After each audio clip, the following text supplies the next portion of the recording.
one. We're doing it!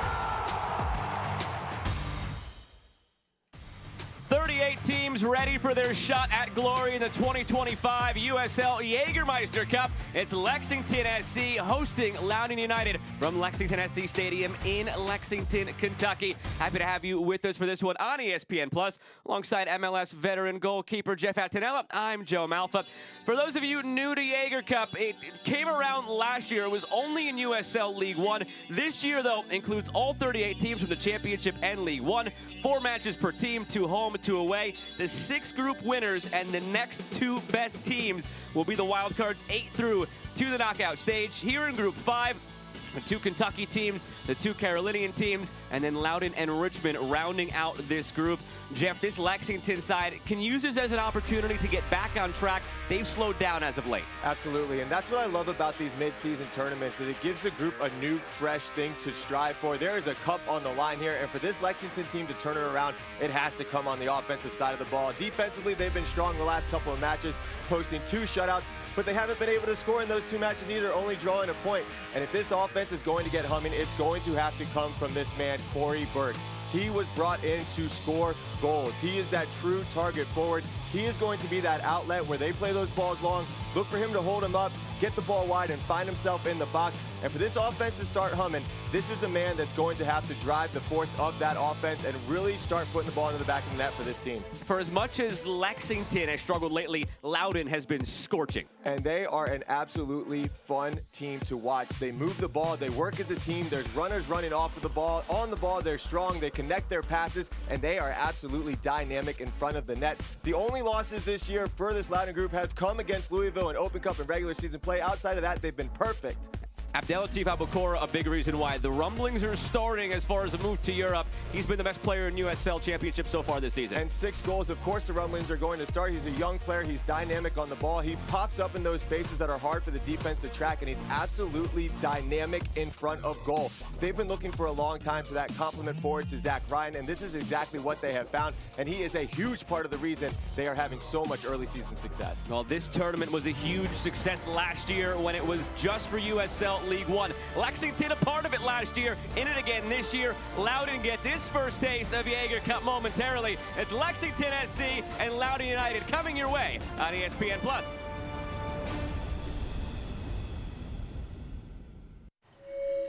I shouldn't be here. That's what the first 3 doctors said. That even if I made it to remission, I'd probably never climb again. But I did. Because I wanted a different answer, and I found it at UK Healthcare. They took a drug nobody else had yet, 12 rounds of chemo, and a 16-person team. But here I am, right where I was never supposed to be. Who is Lexington Sporting Club? We are the professional soccer team in the heart of the Bluegrass. From our Youth Academy to the Women's Super League to the Men's USL Championship team, we're building the future. From every corner of Lexington, we are united under one crest. This is your team. This is your community. Together, we are creating our story and leaving our mark. This isn't just any club. It's a club to call your own. Get your tickets today at lexsporting.com/tickets. Success isn't a game of chance. It's about making the right moves. Just like Lexington Sporting Club, Commonwealth Credit Union aims to win by helping you defend your goals and keeping your money on the attack.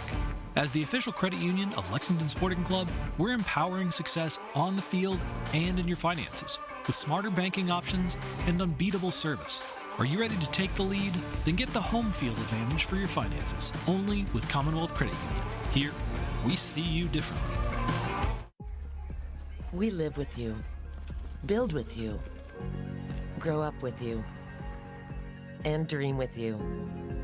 At Central Bank, we belong to the same communities you do. You're our neighbors, friends, and business partners. And through the relationships we build with you every day, we consistently serve you better. That's what highly personal banking is all about. We start with you. Jägermeister is proud to be the presenting sponsor of the USL Jägermeister Cup. Take a shot at glory and celebrate the magic of this exciting tournament all year long. Please drink responsibly.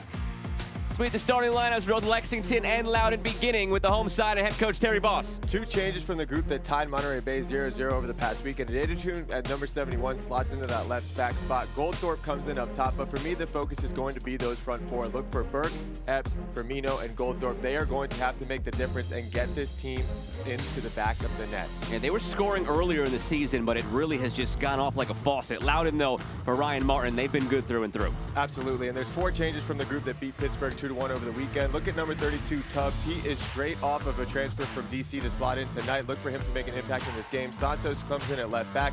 But Zach Ryan's on the bench tonight. Look for Bedoy to come into that forward spot to hold down that spot, and Neiman slots into that midfield. But again, this team is humming, so look for these changes. But the team is so well gelled right now that these changes aren't going to matter much in terms of how they're going to play tonight. Yeah, it's interesting in chatting with the coaches ahead of this tournament. Would some of them take it like a regular season approach? Would some of it take it like a U.S. Open Cup approach where they do rotate the lineup a bit?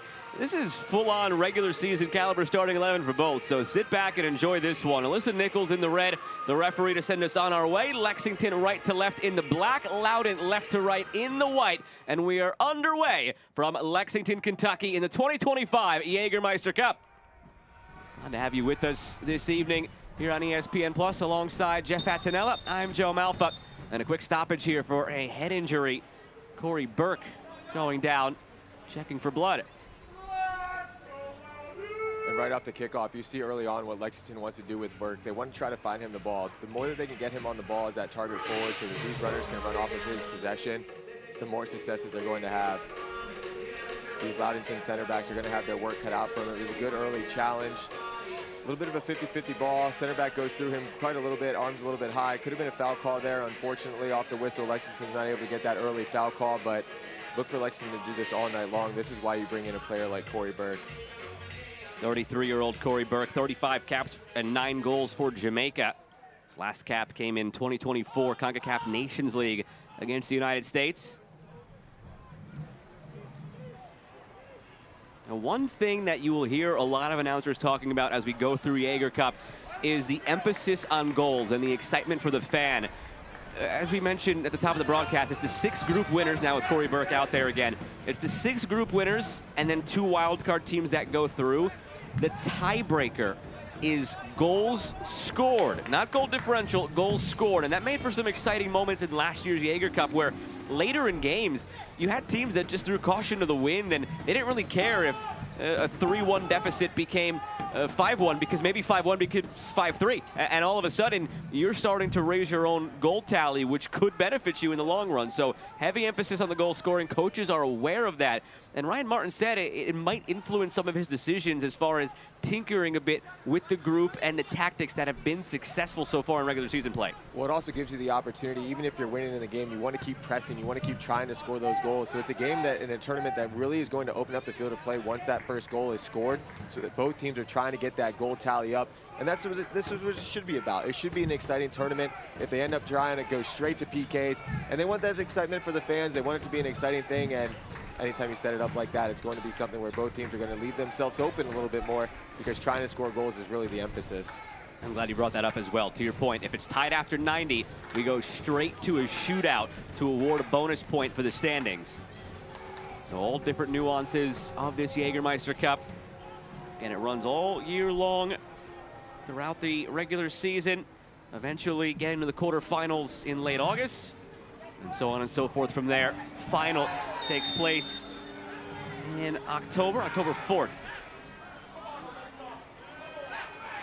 Alyssa Nichols coming in, making the call. Free kick on the way for Loudoun. And this is a great diagonal ball. He's able to find that space in behind the back shoulder of the defender, and the defender has no choice. Adetun has no choice but to foul here in this situation. His starting position needs to be a little bit better so that it's not so easy to run onto that space. There's so much space behind that back line that those through balls cannot beat you that easily. Forced into an early foul, and now Loudoun has a good opportunity in a dangerous spot for a free kick.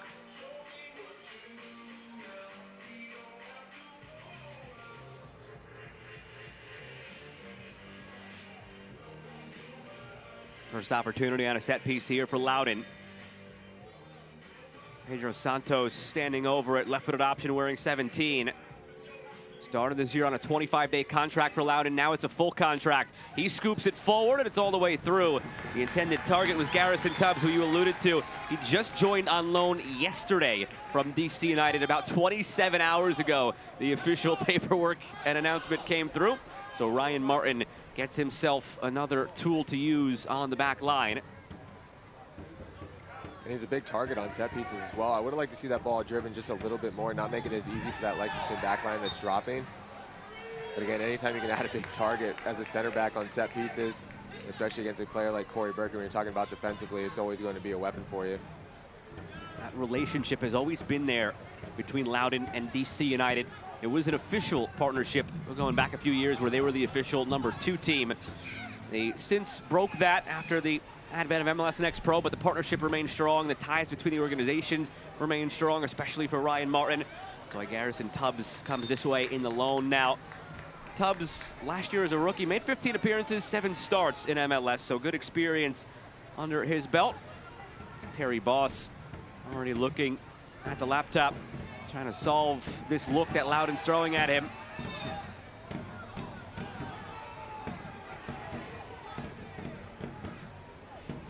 Santos brings some experience to a young Loudoun side overall, the 37-year-old. Over 200 appearances for him in MLS. Leggett wins it. Velo lost it. Abukora trying to break through. Throw on the way for the visitors. And I know it's early in this one, but I need to see Lexington settle down a little bit. They're the home team. They need to get on top of the ball. Loudoun's been on top of the ball pretty much the entire first 5 minutes. Try to get your foot on the ball, settle this game down a little bit. It seems like Loudoun's winning every 50-50 ball. They're the first ones to the ball. And for me, it's Lexington that has the team that has more to prove. So I'd like to see a little bit more urgency out of this group and a little bit more of an ability to control the ball and try to dictate the flow of this game. Select is proud to be the official match ball supplier of the USL Championship. From the Academy to the big leagues, Select is there every step of the way. Visit us.select-sport.com for the latest Select product specials and more. Select, the player's choice.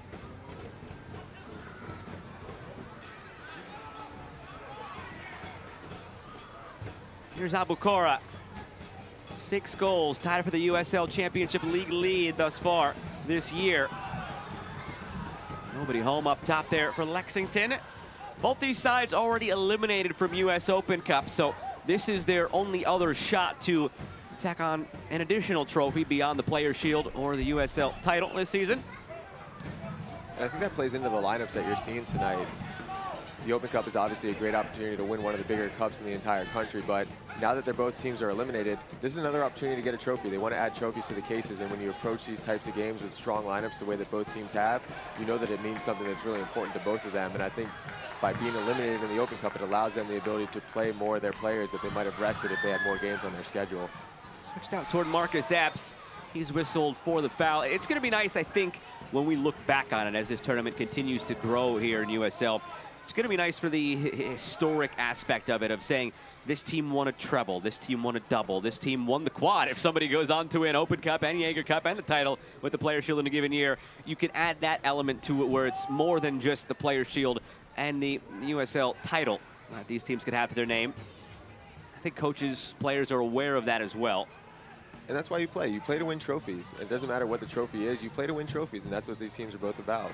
Nodded ahead to Leggett and ushered out for a goal kick. The other thing to keep in mind with the announcement of promotion relegation on the horizon under the USL umbrella, this is going to give us some more looks at some cross-league matchups between USL Championship and USL League One. We see a good number of those in Open Cup now every year with the Open Cup format, but we're going to see a lot more of them here in Jägermeister Cup. Not today, of course. 2 teams here in USL Championship going at it, but it's going to give us that league crossover, and we're going to see what that gap is like. Are these teams ready, possibly in League One, to come up when promotion relegation starts? How safe could some of these USL Championship teams be if they go down? Would they maybe come right back up? We're going to start getting answers to those questions and seeing how the leagues stack up against each other more throughout this year.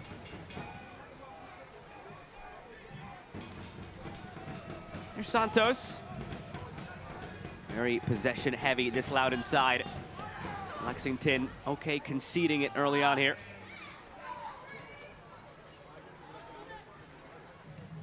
Deflected by Epps. For a Lexington side that sort of mirroring what Rhode Island did last year in USL Championship. I think Terry Boss and crew would sign up for that, considering how last year ended, with Rhode Island making it to the final, winning the Eastern Conference Championship. But early season last year in their inaugural season in USL Championship, Rhode Island, they weren't winning games, but they also weren't losing. It was tie, and just kind of finding their way. It's been like that early this year for Lexington, where it's just a lot of ties, and even their losses are close, tight, one-goal losses, where you sense the breakouts there. They have a lot of MLS and USL Championship talent that they've loaded this roster with. Just hasn't quite come together yet in the form of the results. And those things take time, and I think to your point, they have a very strong roster. They assembled this team as a win-now type team. The results haven't come early, but you're seeing the shutouts. You're seeing them getting a little bit stronger defensively. That was a focal point for this group early in the season, but now it's about flipping it over to the other side, getting those goals being scored, and so much of that starts to come from rhythm, getting used to the style of play, and just getting used to the other players on the field. But at this point in the season, the goals need to start coming. Ballooned over the top and out of play. Last year, Lexington finished 9th place in USL League One, making the move this year to USL Championship with this brand new stadium here in Lexington.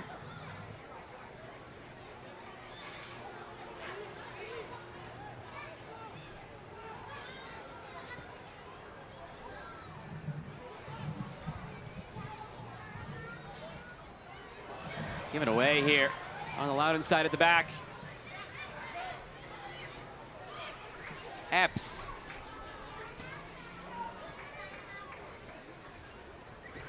Quick 1-2. Jaffal plays it through. Almost surprised Nick Firmino, it looked like. Took his eye off of it as it worked its way through. An offside flag comes up. And this is good build-up here, play here from Lexington as Epps plays this 1-2, continues his run, and it's a good ball into the box he puts in as well. We'd like to see a couple more Lexington runners, and he's just not able to get on the end of that. It's a good ball that's coming across. It gets right past McCabe, the defender for Loudoun. And those are the types of opportunities that you need to see redirected on the goal. You create those opportunities out wide. Epps does a good job taking that big touch, getting that cross inside the box, but unfortunately for Lexington, the finish just wasn't there. Struggling playing through this pressure right now. Oh, Lexington on this Loudoun side. They give it away again. Burke. This is much better from Lexington. First couple times they weren't able to do well with their press. They were throwing numbers up high, but Loudoun was able to have a little bit of joy with it, just passing around them. Now the press has a little bit more urgency, and they're able to turn them over. Dita-Kun brought down cleanly, though, in the eyes of the referee. And it comes all the way back to Kendall Burks. LSC fans, visit lexsporting.com to get your latest Lexington SC news, merchandise, and discounted ticket offers. That's lexsporting.com.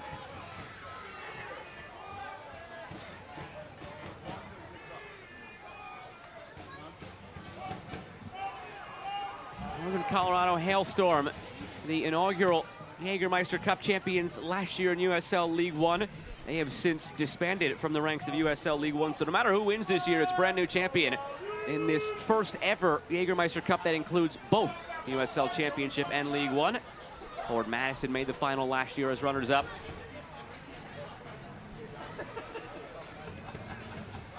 And adding the two leagues, it just makes it so much more enjoyable. It makes it more fun. To your point, promotion, relegation, that's something that's coming down the pipeline. We get an early look at that. But then it's also just a measuring stick for what you were saying in terms of where teams are at the USL. Should teams be making a little bit more pushes? Maybe a couple teams sign a couple players to get that promotion. This is a good measuring stick for where your team is at. And, you know, for the championship side, it's an opportunity to win a trophy. You might not be like Lexington. They're in 9th place in the West right now. But this is a clean slate for them. If they have a good run in this tournament, it's something that they can hang their hat on and continue that in the league play as well. Lexington just missed out on making the knockout stage last year in this tournament. They were among the group of teams in contention for a wild card. They were tied 14 points each with Union Omaha, but the difference was goals scored. That's the first tiebreaker in that case. Omaha scored 16 goals in 8 matches played. Lexington 10 goals in 8 matches played. So again, the emphasis placed on goal scoring.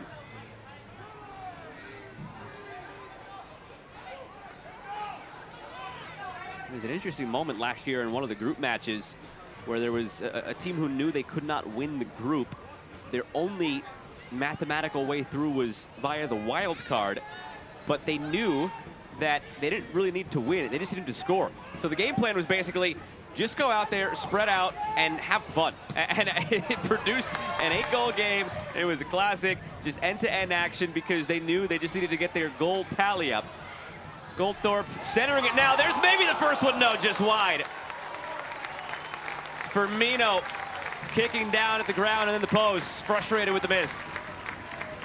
And these are the opportunities that Lexington absolutely has to put on goal. It's a great ball in over the top. Goldthorpe makes that run. He finds his space in behind, has all day long, takes that positive first touch, picks his head up, and plays an absolute brilliant ball in here to Firmino. And Firmino, you need to redirect that on goal if you're a forward of his ability, and he knows it as well. You're not going to get many better opportunities than that. Firmino finds himself on that back shoulder all alone in front of the goal. And like we've been talking about, those are the chances just have not been hitting the target for this Lexington group. It's good build-up play. It's a good ball in. It's just that final execution that's been lacking. Nearly a quarter of an hour in. No shots yet for Loudoun. Just that one effort there for Lexington.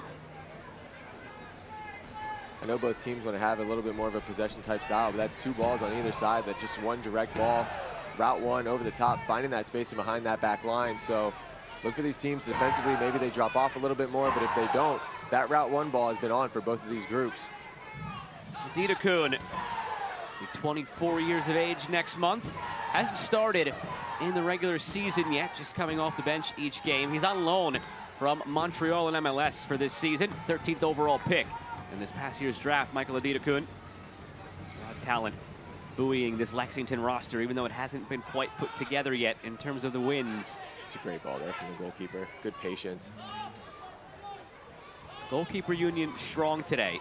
You here next to me, Terry Boss, the head coach for Lexington. Yeah, all this, you know, you need all these goals scored. It's, you know, I'm sitting here and I'm like, all right, what do I say about this? Because I know it's exciting for the fans, but as a goalkeeper, you know, I'd like my team to still worry a little bit about the defensive side of the ball if they need to start scoring some goals. And you might have a shootout in the offing today too if it ends up tied. There you go. There you go. Goalkeepers will be plenty in the spotlight later on. That's a good spot for the goalkeepers to shine.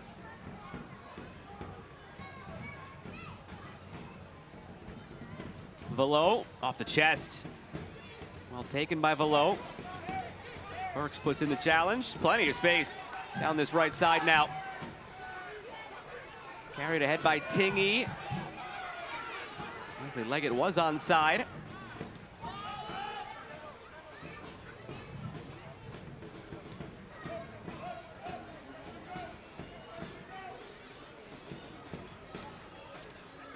Haven't called the name Abukora much yet.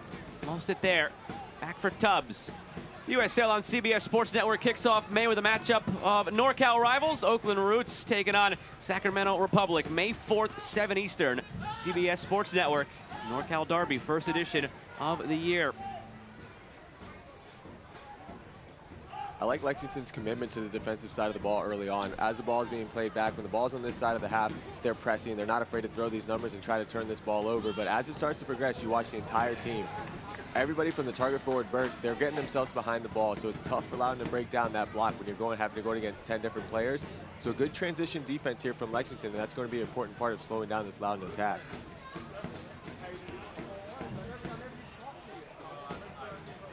Epps sneaks it through. Speedy Williams.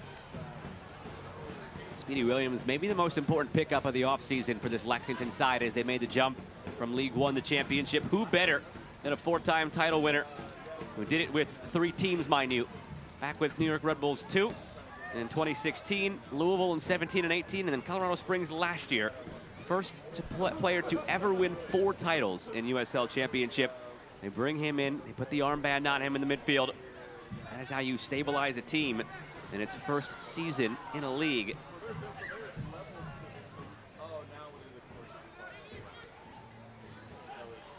Stability, a key phrase on the other side for Loudoun as well. Year over year, turnover has been immense for Loudoun throughout the years, but last year's almost whole core group back this year is a big reason for their early success. That one was out for a throw. And Ryan Martin attributed a lot of this early season success to just that they're coming in, they know each other, they're comfortable playing next to the man with them. Everything about that has just bred more confidence, and it's manifested in this hot start for Loudoun. Well, that's a big part of it too, right? When you talk about a team like Loudoun, they have that rhythm. They know where the players are going to pop up. They have that comfortability, that familiarity with one another.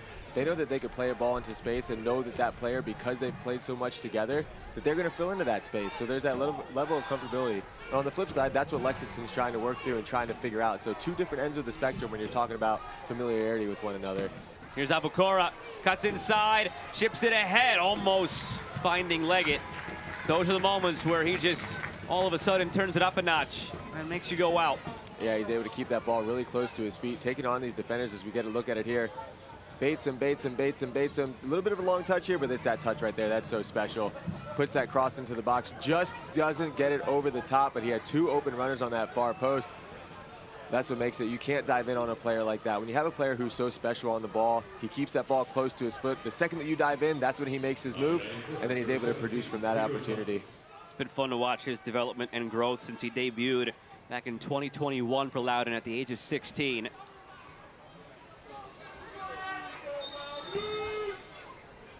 Well, until that point, we talk about being comfortable with one another. There's something about being comfortable playing as a professional. When you're getting games and you're getting minutes when you're 16 years old, you're going to reap those rewards a little bit later, and that's why you end up having a season like the one he's had. It's just being comfortable in that environment and being comfortable playing at this level. 4 goals in 22. Injury cost him 23. 5 goals last year, Abukora. Santos' corner. Almost found Velo before it gets to Leggett. It's taken away. Sent back in over the top. Glance down, back post. Save made by Ketterer. Still loose now for Tubbs. Bouncing around. Volleyed back at goal. Madness in front, and finally Lexington can breathe. And that's a brilliant bit of goalkeeping there from Ketterer. I'm sure we'll get another look at it. He does such a great job of following that cross, getting himself across the goal, keeping himself big, and using anything to keep the ball out of the back of the net. And if you're Lexington, you have to track those runners. That's a runner running free far post. Fortunately, the goalkeeper's there to bail him out, but great save there from Ketterer to keep the score at 0-0. Good experienced goalkeeper. Logan Ketterer, somebody that you encountered briefly in your time in Portland in MLS, and he's made a really nice career for himself between MLS and USL.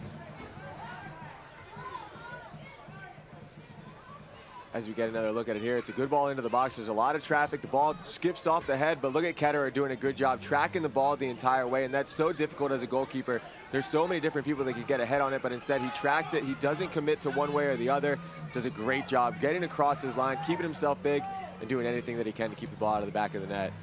Bit of fortune there too for Lexington, that ball falls to a left-footed center back in Giannis Learman, who ended up having to take a volley with his right foot. Little fish out of water there for Giannis Learman, but still did a good job of forcing Ketterer into a difficult save. I was gonna say, to give him credit, that's a pretty good hit to get that redirected on target, using your weak foot off of a volley, off of the deflection.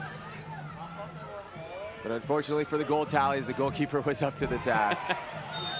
Some contact there, feet get tangled. Free kick on the way for Loudoun.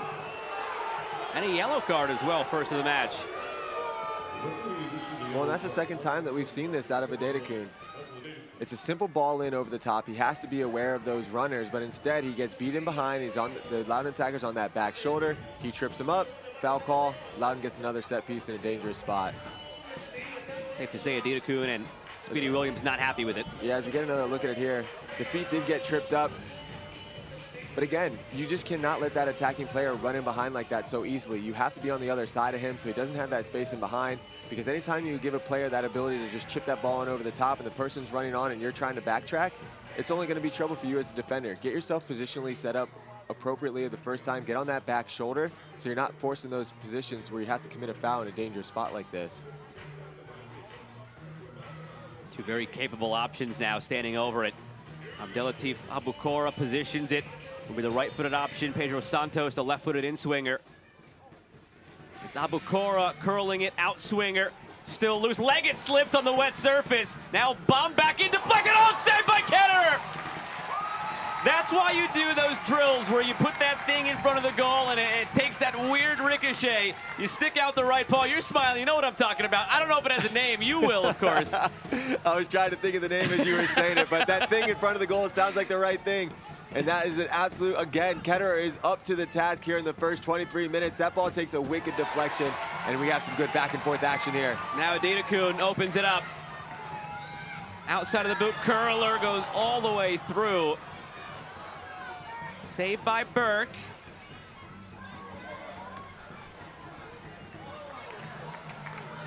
Adita Kuhn pressing in, cleared.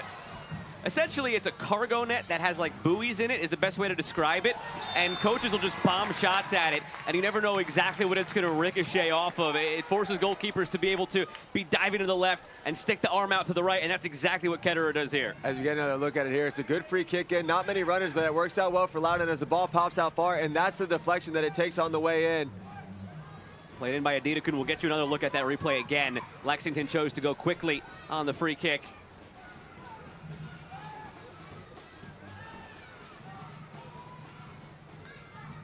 And good back and forth action here ever since that save from Ketterer. As we get another look at it here, it's a good free kick. That's exactly where you want to put it. Instead of having those runners in the box, Loudoun decides to drop off some of these attackers. A shot comes in, and there it takes that deflection, and it's that right hand, that big right paw. He's diving to his left. It takes that deflection, able to keep his eyes on the ball, stick that hand up, and make a big-time deflection save. And to your point, that's exactly what you do on the training ground. You work on those deflections. You have different objects in front of the net. Some teams have those cargo nets that you use. Other teams just use water bottles and random objects. But that's exactly why you train like that on the training ground, and Ketterer doing a great job keeping his eye on the ball. Now it's Leggett. Cuts it back. Speedy Williams helps get it away. What's interesting on that free kick is the ball gets played into the box, but instead of the attackers running in for Loudoun, it's all the Lexington defenders that are dropping, and the Loudoun players were almost waiting for that second ball. So once that second ball pops out, all those Lexington defenders are dropped back, and that's what creates all that type of traffic that causes that deflection that forces Ketterer into that save.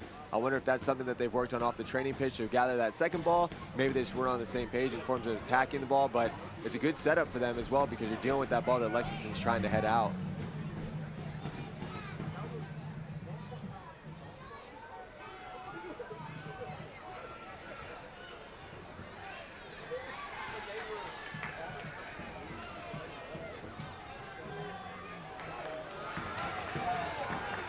Space for Speedy Williams.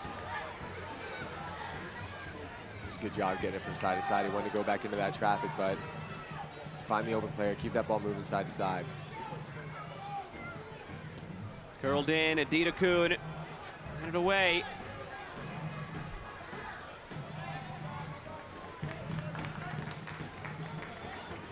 All of a sudden, Lexington starting to exert more control on this one. Gibet. Hail Gibet, a national champion at Clemson.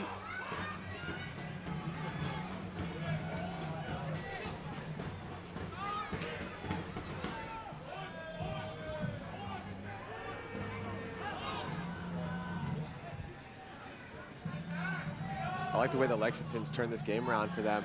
The first 5 minutes, I really thought that the energy wasn't there, but ever since that, it's really picked up for this Lexington group. They're doing a good job pressing, doing a good job on the ball, and the crosses have been there. It's just about getting on the end of these chances and trying to force the goalkeeper into a save.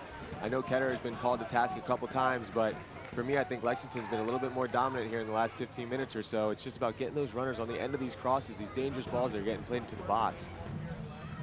Cheers to local beer. West 6 Brewing is proud to be the official craft beer of Lexington SC. Find their locally crafted beers all around the state of Kentucky, from the flagship West 6 IPA to Sixer Light Lager. Something for everyone. Head to west6.com to visit one of the dynamic tap rooms and learn more about Stadium Ale, the official craft beer of Lexington SC.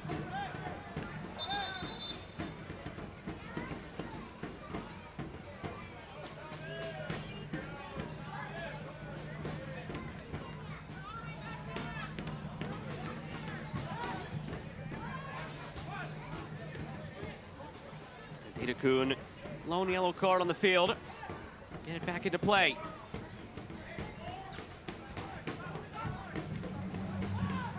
Give it away by Burke. Tried to turn it into something quickly. Loudoun between Bidwa and Abukora again. It's alive for Valo, and saved by Ketterer right into his midsection.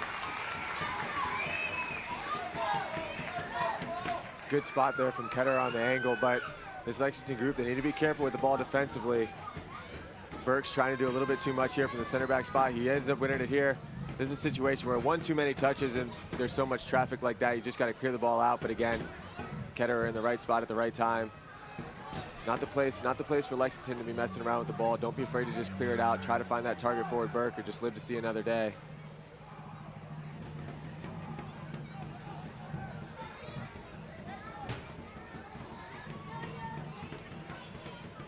Already seen some late drama today in Jägermeister Cup between Detroit City and Pittsburgh. It was a 91st minute winner for Darren Smith in Detroit City at home in front of their fans. Hartford Athletic won 2-0 over Portland Hearts of Pine in the first USL Championship, USL League One matchup of the day. Jack Panayiotou just officially came on loan to Hartford yesterday from New England Revolution. He scored both goals for Hartford in that one. That works out well. Loudoun hoping the same here for Garrison Tubbs, who came on loan yesterday from DC United. This week we had that deadline day in MLS where the window closed, and it was speak now or forever hold your peace in terms of some of those loanees or contract terminations, trades, whatever that we saw transpire this week. It saw a lot of players influxed into USL Championship as a result.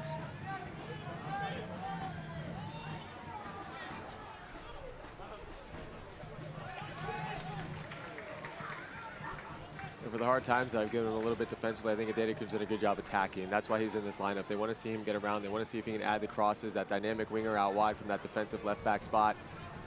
And so far, he's been doing it. He's been attacking. He's putting balls in the box. He's creating different opportunities, getting his team in tough places for Loudoun to have to defend. And that's in his bag. Last 2 years he spent at Ohio State collegiately. 31 games, 11 goals, 9 assists. Half an hour gone here in Lexington. Glad to have you with us on ESPN Plus. Alongside Jeff Attinella, I'm Joe Malfa. Opener in the Jägermeister Cup for both of these clubs. Bidois from Faroux.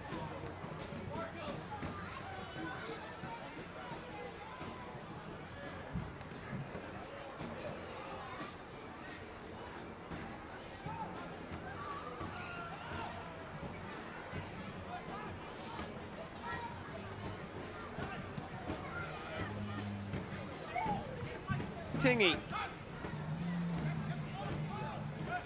Moses Neiman. I told these guys got to change, switch out to metal studs. I've seen a couple of slips here on the field early on. It has at times in this first half rain and pregame as well.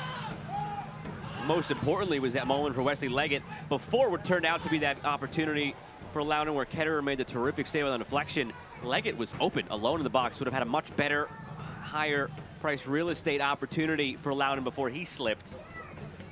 Not seeing, to your point though, the same slips from Lexington, more familiar with it. That's when the head coach looks down at the kit man and says, what boots are they wearing? Can we make sure these guys are wearing the right boots? And in terms of the surface, remember Loudoun at home at Seger Field, it is on turf. So a little bit different coming out here and navigating this natural grass surface. You can watch the USL Championship in Spanish on TUDN, the nation's leading Spanish language sports network. Rhode Island FC debuts their brand new stadium as they host San Antonio FC. That's on May 3rd, 4:30 Eastern. Go to uslchampionship.com for the complete USL TV listings.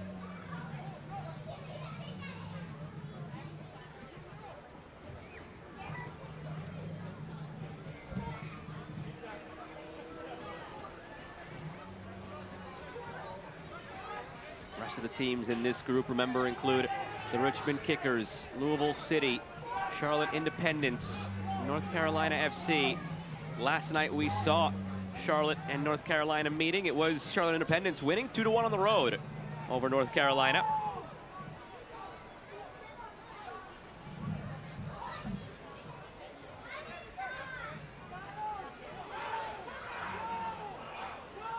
Pressure closing in for Loudoun.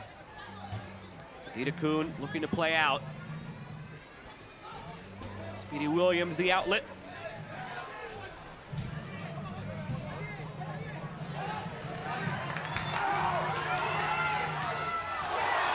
Challenge put in by Tubbs. Corey Burke thought it should have been a free kick. Tubbs' time is in perfection. And what a weapon Tubbs is. We just got our first look at him really running against Burke in open play. He has the speed, he has the size to match, and that was a shoulder-to-shoulder challenge there. Epps cutting in, lays it off. Oh, gotta go for goal there. Now Epps plays it centrally. Firmino was a little bit too unselfish there. Seemed like a ripe opportunity to go for goal. And if you're this Lexington group, you're creating these opportunities, you're getting in front of the box. Firmino plays a good ball, he continues his run. Epps does a good job with his cutback here, lays it off. And again, I think it's a shot that he's just not able to get that power on. It's 2 times now Firmino's found himself in front of the net with nothing but real estate in front of him. 2 good opportunities, but just not able to redirect these shots onto the target. And for a player of his ability, if he's not able to put the ball into the back of the net, those are the types of reasons why Lexington isn't able to produce these goals. You need players like that to put that ball on frame. There's traffic in front of the net. It would be a difficult save for the goalkeeper. They did everything right, just the last final product in front of the net. Chance to rectify that here. Driven far post. Out for a goal kick. Again, they're getting into the dangerous areas. They're not converting from there.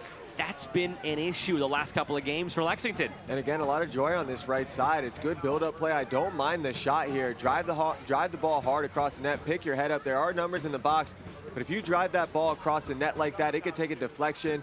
Maybe these Lexington runners need to get a little bit closer into the box. I think they might have been expecting a cutback, but I like that hard-driven ball across the ground like that because anything can happen. But again, it's just about getting these numbers in front of the goal if you're Lexington. They need to do whatever it takes to get a goal right now to find themselves on the score sheet to kind of get that off their backs. And that was another good opportunity where if you're crashing runners, it could be a little bit of a deflection that ends up being the thing that puts you on the score sheet. Nick Firmino's been at the center of a lot of it for Lexington. He was best 11 in MLS Next Pro 2 years ago in 2023. 16 goals, 6 assists for Atlanta United 2. That earned him a first-team contract last year. Made 8 appearances last year in MLS. And in saying all that, I think that, you know, if you're Lexington, if you're a team that's having a hard time scoring goals, but you're creating the opportunities, you don't feel as bad about that as if you're just not creating the opportunities. Right. The opportunities have been there for Lexington, so the build-up play has been good. They've been moving the ball, the 1-2s, getting the balls into the box, the different crosses, finding themselves in front of the net. It's just all about that final product, which that's something that can eventually come. Once you get one, the goals start flowing, you start to get that confidence. If I was Lexington, I'd be more worried if there was trouble in the build-up and they're not getting the opportunities to find themselves in dangerous spots, but they've been in dangerous spots pretty much for the 20 minutes of these last 35 of this first half. And that's why it's eerily similar to what we saw from Rhode Island last year, and a lot of fans are drawing that parallel to the team that ultimately went on to win the Eastern Conference in USL Championship. Lexington not in their inaugural season like Rhode Island was last year, but it is still their first year in USL Championship. They're finding their level, finding their footing. Very veteran-laden team. They spent the money, but early on just not clicking. Nice turn from Bedois. Early on, this Lexington team not quite clicking, not losing. A lot of ties, just not fully clicking, but you could see the signs of a breakthrough. Could use this tournament as a launching pad. Now it's wide for Santos. Header away from Burks. Lining up from a distance, it's Neiman. He was caught between 2 minds there to strike it or chip it. Does salvage a corner out of the equation, though, for Loudoun. And on the flip side, for this Loudoun group, we've been talking a lot about Lexington's attack, but it's Loudoun that's forced Ketterer into the 2 biggest saves of the game. So they might not be gelling. They're not as free-flowing as we're used to seeing. I think Lexington's doing a good job defensively.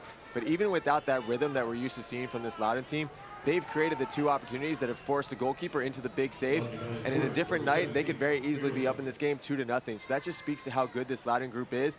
Not only of just kind of weathering the storm as a road team, but creating those different opportunities when they don't have that type of rhythm and still being able to put themselves in dangerous spots and force the goalkeeper into making plays. Santos. Like he missed time to jump on the back end there, Leggett.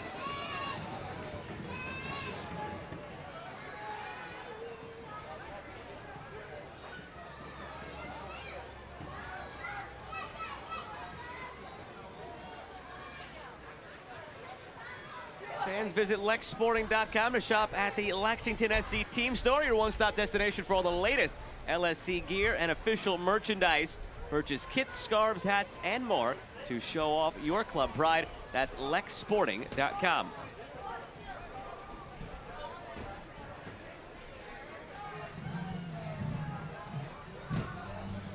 All I'm saying is the Lexington gear and logos, color-wise, good synergy with the Jägermeister logo and colors as well. So Maybe it's written in the stars. Maybe there's a partnership there in the future, depending on how well they do in this tournament. Good point. I didn't think about that. Very on brand.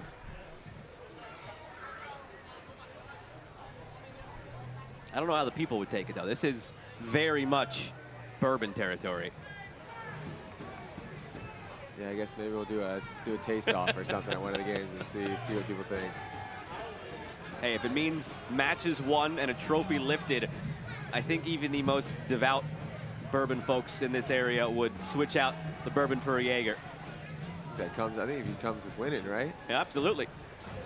Don't want to break up something if it's going well. Can they find that first half goal here that they've been lacking sorely?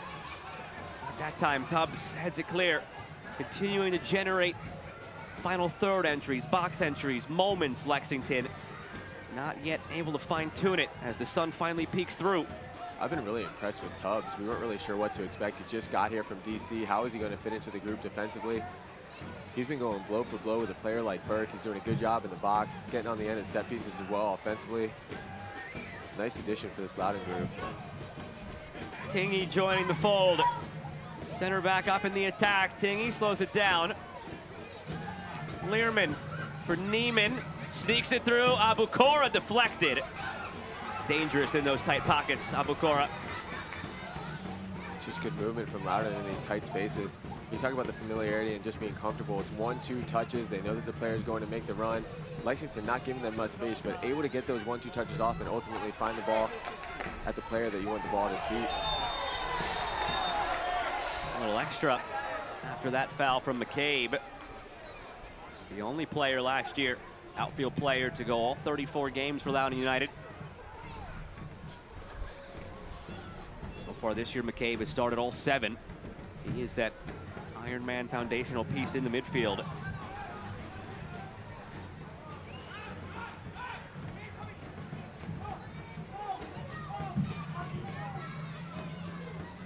Back for Ketterer. Gonna make 3 saves in this first half. One of them highlight reel worthy. Abukora. Neiman. Sort of full circle for Neiman, working his way back to Loudoun this year.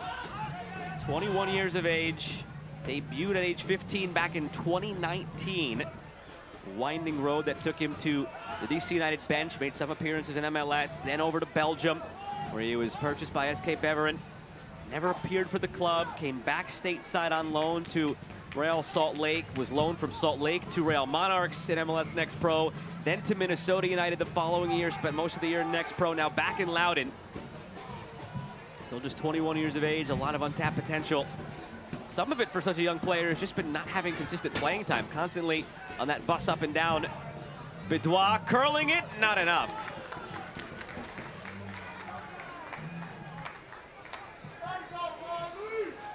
I thought Lexington got a little bit lucky here as Loudoun was able to find some space in between those defenders earlier in this sequence, but here, Bedois just not able to get his foot around it. He has the right idea, he picks his head up, he gets it on his left foot, but ultimately just not able to get his foot all the way around that ball so he can get that curl that he's looking for to try to bend it into that far post.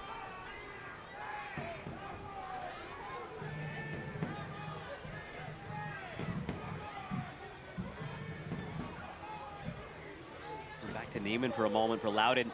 Something the club did this year as an initiative is assigning players a legacy number. That's which number player they were to appear in the history of Loudoun United. So he just rejoined the club this year, and he's 21 years of age, and the number that we're up to now is the mid-hundreds. His legacy number is 26. He was one of the early young players to debut for Loudoun back in 2019. So he has that very low legacy number, and he's back where it all started now. Well, we talked about it earlier, just these players being comfortable with this Loudoun setup and the formation and the club, and you know, even for a player that's gone away, this is his home. This is where he's most comfortable, his first club. So he comes back into this system, he comes back into a club that he's very familiar with, and you almost, I've done this before, you almost feel like you don't miss a beat. It feels like you're more comfortable, it feels like you're in a place where you belong, and then you add on that you're starting to get those minutes, you're starting to feel in that rhythm, and there's players that are coming in and out that I'm sure he's very comfortable with, he's very familiar with, so just speaks to the group that's being assembled here, and just that comfortability that we talked about that this group has with one another. Neiman recovers here. playing time is just so essential in that range from 16 to 20 years old. If you're on this proverbial bus up and down, back and forth between the MLS side and the USL side, or in this case now, between the MLS side and the MLS Next Pro side the last couple of years as he's been out in Utah and in Minnesota, it's just tough to really have anything solidly beneath your feet. Which team are you with? Who are your teammates? Are you playing 10 off the bench or are you starting? Are you going to sit the bench for the MLS side and not get any minutes this week? You never know, and you're always on your toes, but in a bad way. You're always looking over your shoulder. You can never find that level of comfort. Your game suffers because of it. Well, that comes down to the mental side of the game, right? When you're talking about being comfortable on the field, when you're in a place and you feel like home, having that comfort, knowing that you're going to be stepping on the pitch, knowing that you're going to be getting those minutes, one, it gets you up to that game speed and it gets you comfortable in the league and at the level in which you're playing. But just from the mental side of the things, it just relaxes your head so much. And as a professional player, if your head is in the right space, you have the ability to play at a high level. But when you're talking about getting switched in and out of teams, not making the lineups, not really knowing if you're playing or not, or spot playing every now and then when the team might need you to fill in for a role, that's not a good place for your head as well. So I'm sure for his headspace, it's been a great spot to be here and getting these minutes in a place that he's extremely comfortable. And that's why you're seeing him playing at a level that everybody was expecting him to be playing at throughout the time that he was getting shipped around to all these different teams.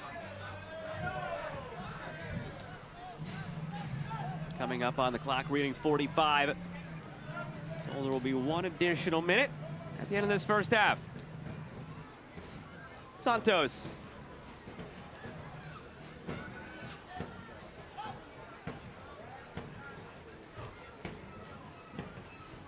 Ladies and gentlemen, the fourth official has indicated that there will be a minimum of 1 minute of additional time in the first half.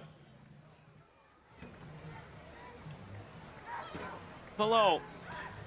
McCabe. Tingy pushes ahead for Leggett. Fronted by Gibet. Leggett trying to play out if it does. Finds Tingy. Could be the last opportunity of the half for Loudoun. Tingy in behind. Below tried to flick it for McCabe. Gets there ultimately, but it slowed down the rhythm of the attack. McCabe end line too much. That might do it.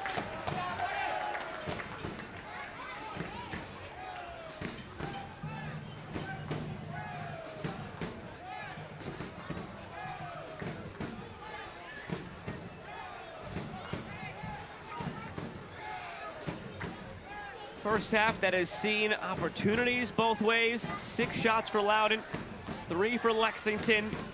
Lexington without a shot on target, though you could argue they had the more dangerous of the goal-scoring opportunities. Possession right down the middle. Nothing separating these teams on the scoreboard. Very even first half of play as the whistle goes to end the first 45. 0-0 between Lexington and Loudoun here in the opening match of play in the Jägermeister Cup for both clubs. Well, I think you nailed it with your point. It's been a very evenly matched game. So far, Lexington, they've had the opportunities in front of the net, not able to get those shots on target. On the flip side, Loudoun doing a good job of making the most of the opportunities that they've been able to create. And I think what makes this so exciting about the second half is both of these teams, given the format of this tournament, have to score goals. So I don't think either of these teams are going to sit back and play more defensively. I think it's going to stay very wide open, which will make for an even more exciting second half than we had in the first. We'll see what's on tap between these two sides in half number 2. When we return, we'll take a deeper dive into what makes Jägermeister Cup. Right now, 0-0 between Lexington and Loudoun on what was a rainy day, now turned to sunny day in Lexington, Kentucky. Stick with us.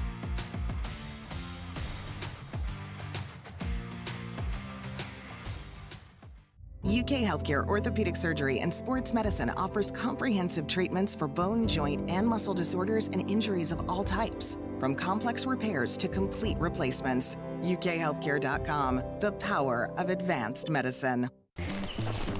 Race to the top. You're on. It's time to power up your old checking account. That's why Commonwealth Credit Union created Power Checking. This incredible all-in-one account powers your spending and with built-in high-yield savings, grows your balance at the same time. No minimums, no limits, just unparalleled benefits. Raise it back down. So kick it up a notch with Power Checking, only from Commonwealth Credit Union, the official credit union of Lexington SC. Lexington is the Kentuckiest place in the world. Just look at it. It's by far the bluegrassiest, the bourbonist. See? the artsiest, and hands down, the horsiest. Oh, look, that one has a baby. I don't know why you would look anywhere else. Looking for the coolest, most Kentuckiest getaway? Look at Lexington. Who is Lexington Sporting Club? We are the professional soccer team in the heart of the Bluegrass. From our Youth Academy to the Women's Super League to the Men's USL Championship team, we're building the future. From every corner of Lexington, we are united under one crest. This is your team. This is your community. Together, we are creating our story and leaving our mark. This isn't just any club. It's a club to call your own. Get your tickets today at lexsporting.com/tickets.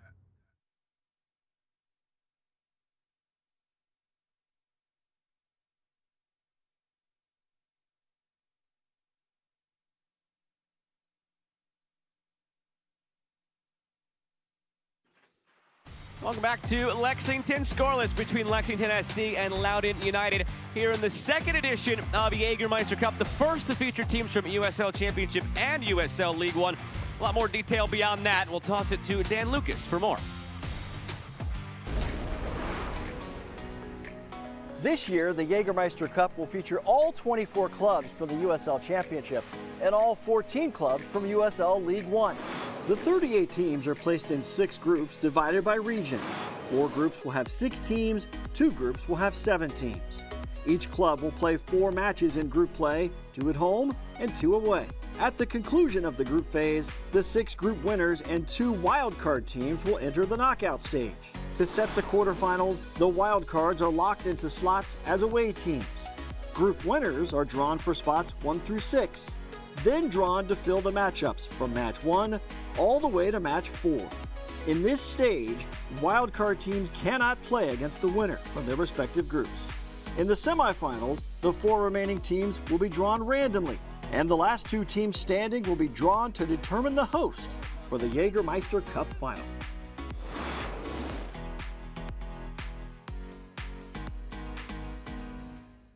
A lot to throw at you. We'll continue to educate you on Jägermeister Cup as we go through today. You can visit uslchampionship.com for more. When we return, take a look at some of the best this past week has had to offer in terms of the goals in USL Championship and League One. Scoreless for now between Lexington and Loudoun. Oh, look at that! And listen to the crowd! The goal coming through! Oh, Sacramento is taking the lead.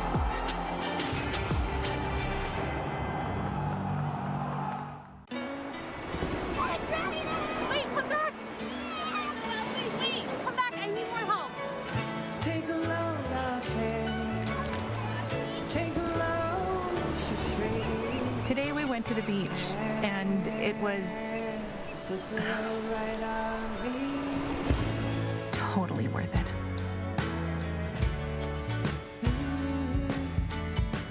Stay 2 nights, get a $50 Best Western gift card.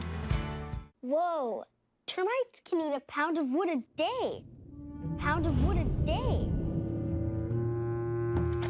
Pound of wood a day. Pound of wood a day. What's wrong, Daddy? Daddy? You okay? Keep termites out of your home and your head with our premium guarantee that covers up to $250,000 in new termite damage. Before panic shows up, Terminix it. 3 ice-cold Jägermeister shots, please. Those look warm.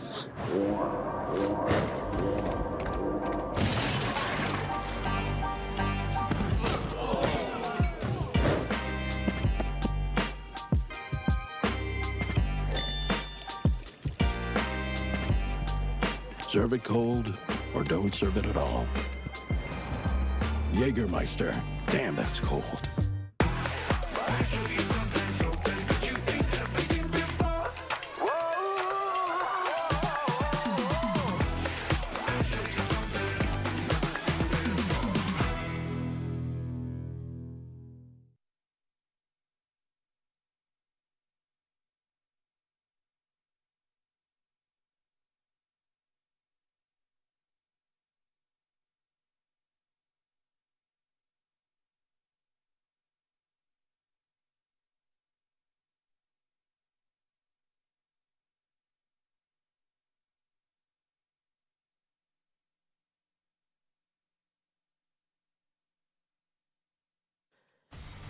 No goals to speak of yet between Lexington and Loudoun, so let's liven it up a bit. Let's take a look at some of the goals of the week from USL Championship and USL League One.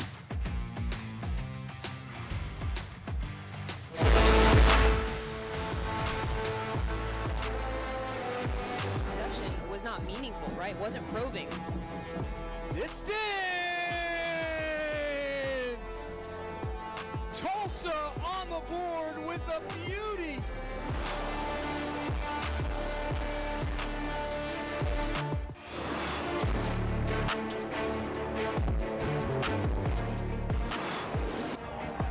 There's a poor giveaway. Vasquez onto it! Zahir Vasquez breaks the deadlock.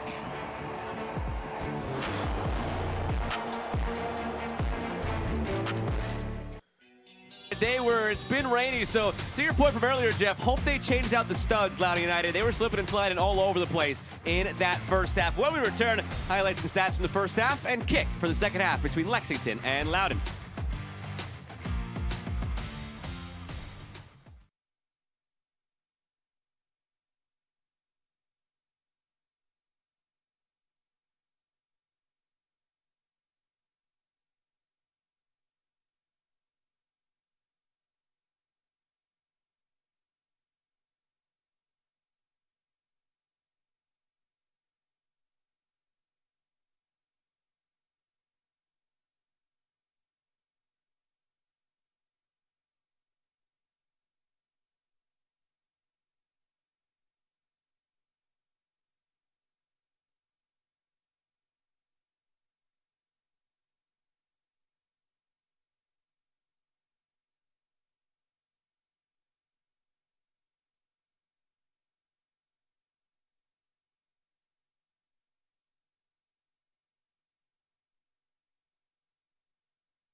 This week on USL All Access, we spoke to Switchbacks captain Matt Mahoney. How the slow start is going to be the fast turnaround for the 2024 title holders. How about Open Cup glory once again for USL Championship teams, the dominating factor and round 3. And last but not least, our final remaining team without a win, Hartford Athletic, finally grabbed 3 points and get themselves into the race in the Eastern Conference. You don't want to miss it, SiriusXM FC and the USL YouTube page.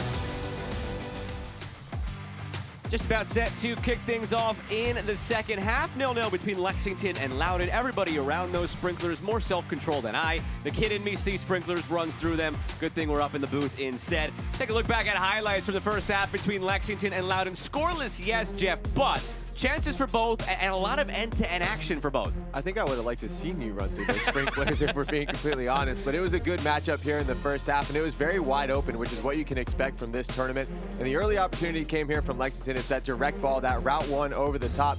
Goldthorpe able to find that spot in behind, and look at this brilliant ball in. Takes on his defender, takes him to that byline, whips that ball in with his left foot, and it was Firmino wide open in front of the net, and these are the chances that have to fall for Lexington when you're trying to get yourself off of those zeros that they've had those last couple of games. Great opportunity here produced by the winger, and he tries to redirect it to that far post, but just skims off of his head a little bit too much and ends up going out for a goal kick. And again, here in the 20th minute, this is the time that Ketterer stepped up and made the big time saves. Off of the set piece, the ball pops out. We're going to see a ball whip back in, and he does a great job tracking off of this deflection. Big time save, making himself available across his goal, not falling for the cross, staying big, keeping his eye on the ball, and doing whatever he can to keep the ball out of the back of the net. And he was not done yet. It's another set piece. It's a good ball in. As you see here, Leggett ends up slipping down, but it creates this opportunity that ends up ultimately deflecting off of the Lexington defenders. We get another look at this save. Look at Ketterer's focus on this play. The ball pops out. It could have been shot twice, and here it goes. That deflection, and it's that right big paw that he's able to stick up, keep his eyes on the ball, and keep this score at 0. But it was Lexington later in this half that had the better of opportunities. They had the better chances. They started developing out here on this right side with Epps. It's a 1-2 touch. This ball gets played in hard across the box, but there are no runners there from this Lexington group who are going to be there to find themselves to tap that ball in. Drive the ball hard across the box. That's what you're told to do, and he does exactly that. But unfortunately for Lexington, they didn't have the runners, and I'm excited for this second half because it should be something that's pretty wide open when we look at the stats here. It's been a very evenly matched play so far. I think that this is a very telling of the match that we saw here in the first half. Possession has been the same. Shots on target, Loudoun's been leading shots on target, but I think for quality chances, I would put Lexington a little bit higher on those different quality chances, just not able to get those onto frame. Maybe we'll see that a little bit more here in the second half as Lexington's been able to do a good job controlling that possession, creating those chances out wide, whipping the ball into those boxes, big target forwards, but now we need to see them put the ball on frame to force those saves from the goalkeeper. Yeah, believe us, not all nil-nils created equal. There are certainly some nil-nils where you might think of changing the channel. You might think of flipping to something else. Not this one. This has had both teams end-to-end. It's had plenty of action. It's just lacking the goals right now, despite the opportunities, despite the creativity. Chalk that up to some goalkeeping and just some missed chances for Lexington. This game could very easily be 2-2. Right. There's been opportunities. There's been big saves from Ketterer, the goalkeeper. There's been opportunities for Lexington. So it's a 0-0 on the scoreboard only, not for the lack of chances that both of these teams have been creating. And remember, as we go through this second half, the two key rule, not changes, but quirks, if you will, for Jägermeister Cup versus traditional tournaments or regular season play. The first tiebreaker when it comes to the wild card, goals scored, not goal differential, so teams are incentivized to score. And if we are tied after 90, we go straight to penalties. The teams will take a point each, and then the shootout will be for the bonus point. Think hockey in that regard, where you're having that shootout for that bonus point. So that is something to keep in mind as we get closer to 90 as well, if we're still tied or if it's still a tight game. Something to keep an eye on, and this is putting the cart way in front of the horse. There's so much game to be played here, but how do the strategies change? If the game is tied 0-0, if the game's tied towards the end, right now both teams are very wide open. They're trying to press, they're trying to get those goals. Does the strategy change a little bit if this scoreline stays the same as the game starts going on? Maybe you see teams play a little bit more for penalties, trying to get that extra point in the standings as opposed to those goals for.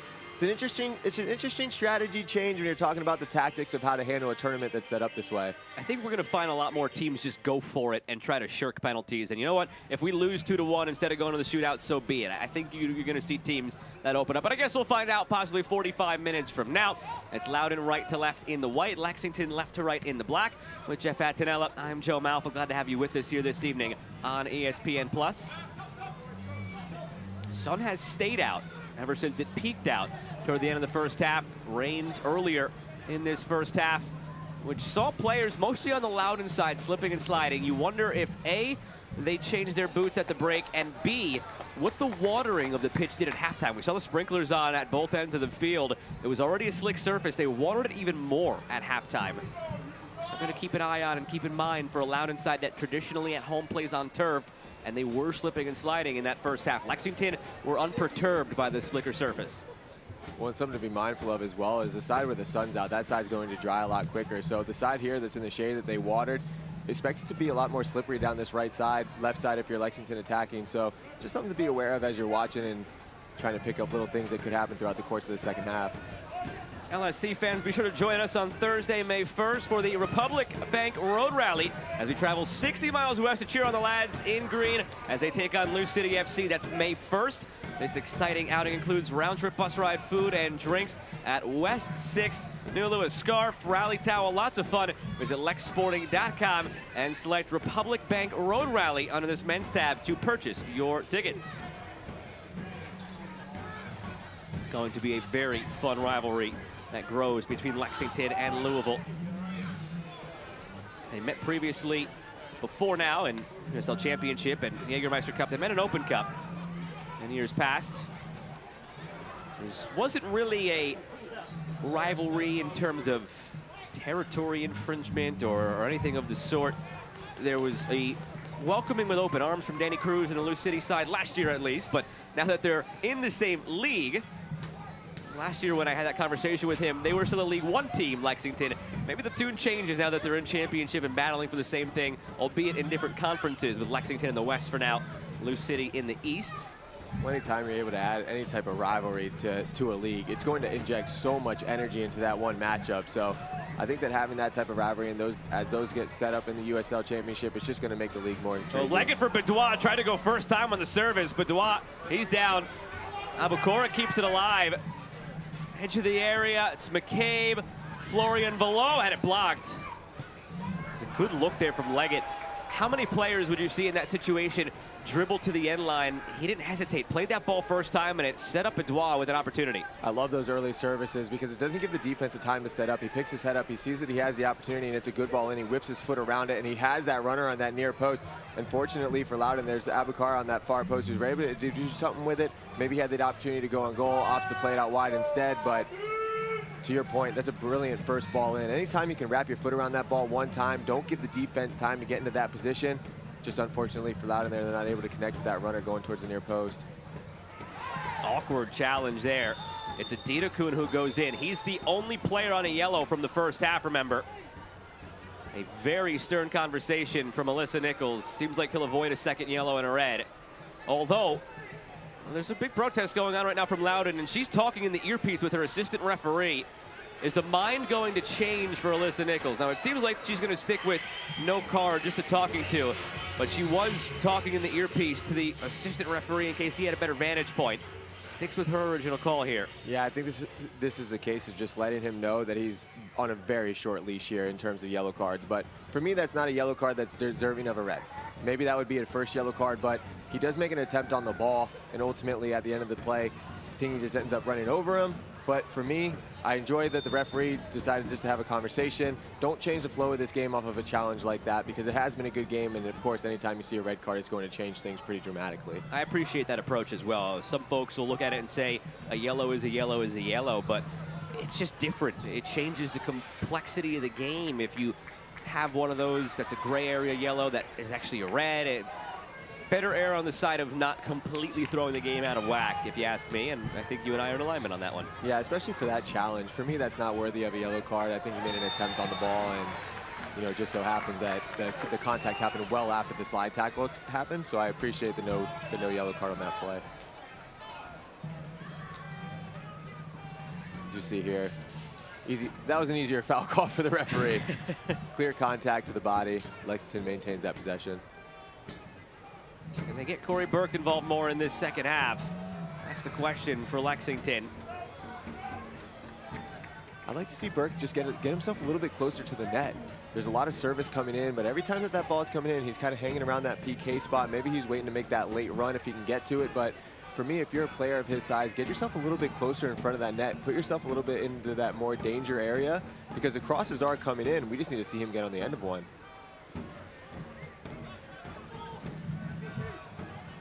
Abukora.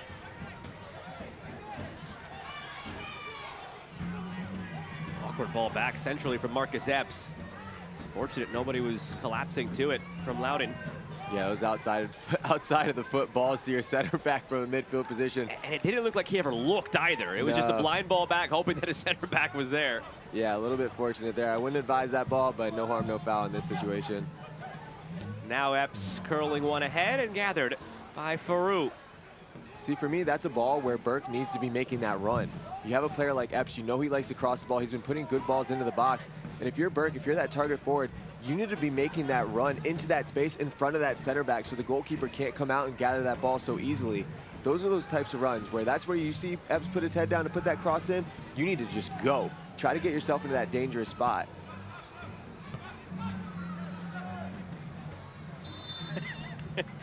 Well, if you want to know what it looks like when a player knows he's offside but really can't avoid the ball, It was that.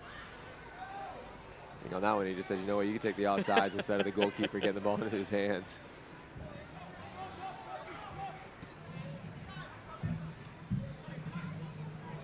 Firmino at the center of every dangerous motion forward of the first half for Lexington. Feeds Adidakun.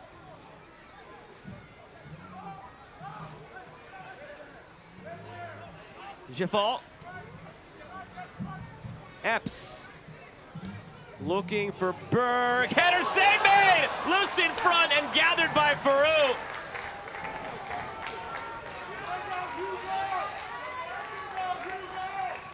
His first bit of action, and he's up to the task, and we just talked about it. Epps has been putting dangerous balls into the box. Burke makes that run far post, clears the space for Goldthorpe, but Farouk is up to the task.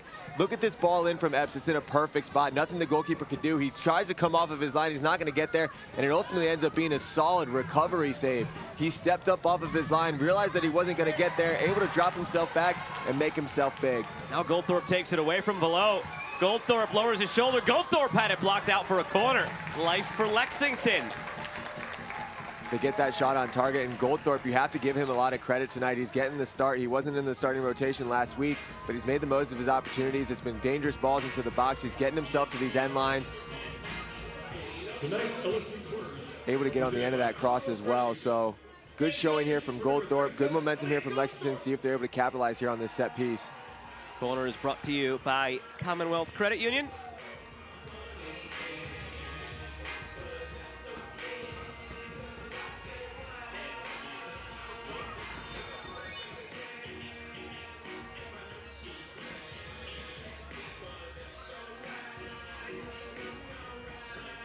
I don't think you want them to take the corner. You're vibing next to me right now. I like the music. Good music choice.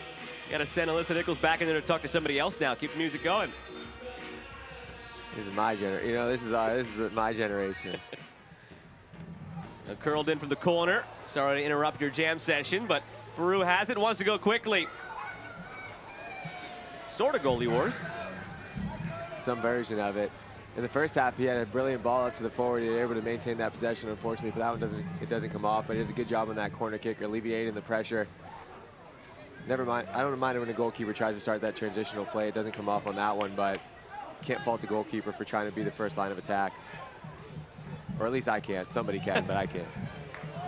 Goldthorpe, Adidakun. Adidakun serves it. The header from Firmino glances wide.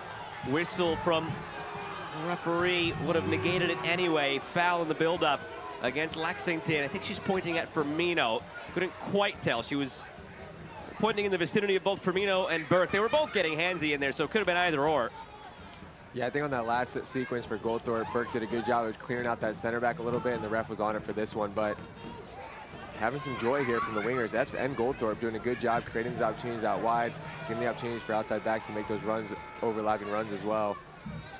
Overlap here from Hafferty. Epps keeps it instead, serving it in. A slip there from Firmino. First time we've seen a Lexington player slip on the slicker surface. It had only been Loudoun players before then. Get a clear idea of what Lexington's trying to do. They want to get the ball out wide. They want to put crosses into the box. Now it's just up to those Lexington attackers to get on the end of them. We saw our first one by Goldthorpe redirected onto the frame. Burke's doing a much better job getting himself closer to the goalkeeper. And that's the big thing about Burke. Even if he's not getting on the end of headers, he's occupying the center backs and taking their mind away from those runners that are able to come from those midfield spots. Doing a much better job of creating a little bit more chaos in the box here for Lexington.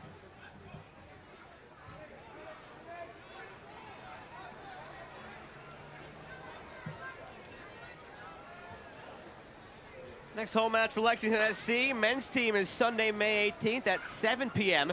They take on FC Tulsa. Visit lexsporting.com to purchase your tickets now. That's lexsporting.com.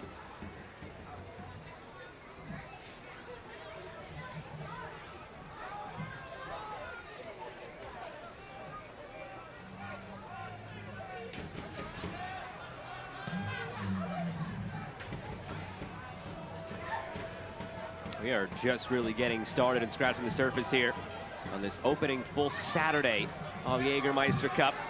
3 other matches now underway, including ours. Epps squares it back. Firmino! every time. He's at the center of it for Lexington. That, though, his third big miss. You wonder when, at this point, if at this point, the target's found for Firmino or it's in his head. I mean, they do everything right on this play. Firmino does a great job of taking that space, and this is the perfect ball from Epps. He picks his head up, realizes that Firmino has nothing but real estate in front of him with that Loudoun back line dropping off, and that just has to be put on target. I don't want to hammer the player, but these are opportunities that you don't get daily. He's had 2 or 3 different opportunities right in front of the net to put them on target, goal-scoring opportunities that your team needs you to put on frame. Everything was right, just the final product has not been there for Lexington. Can Loudoun take advantage now the other way? Let off the hook. Abukora floats it. Below, call for the foul. Elsewhere, all matchups going on right now are USL League One versus USL Championship, unlike this one, which is all USL Championship. You've got Naples and Charleston scoreless through 15, with Naples hosting Charleston. Madison and Indy scoreless through 15, with Madison hosting Indy. And Knoxville trailing at home 1-0 against FC Tulsa. 3 more games are set to kick off in about 15 minutes time. Here in this group, Group 5, it's Lou City hosting the Richmond Kickers. Also have Tampa Bay Rowdies hosting Miami FC. South Georgia Tormenta hosting Greenville Triumph. That's all coming up. And more later as well. Firmino pushes ahead to Epps. Epps right into the midst of Farouk.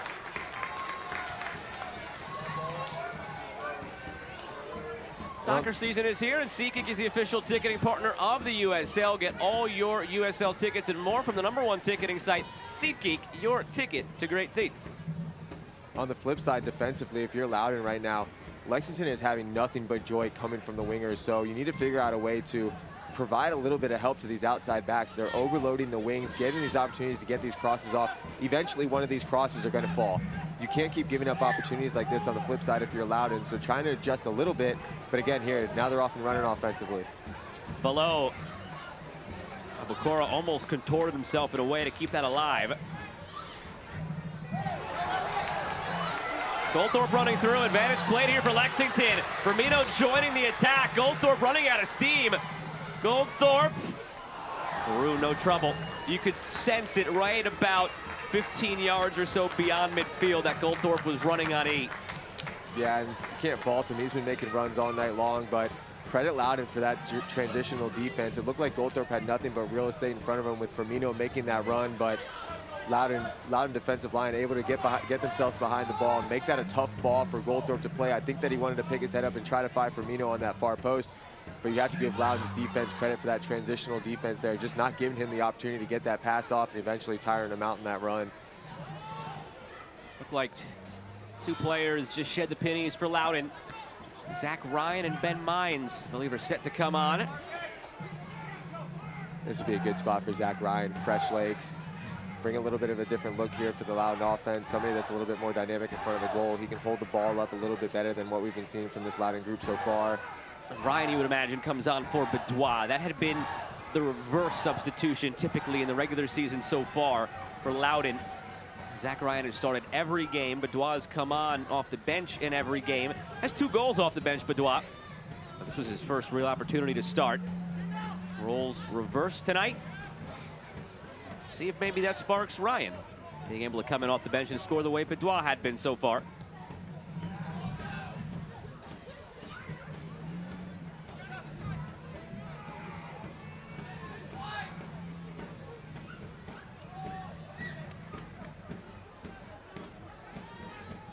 Adita Kuhn finds Speedy Williams, turned around. Jafal on that ball.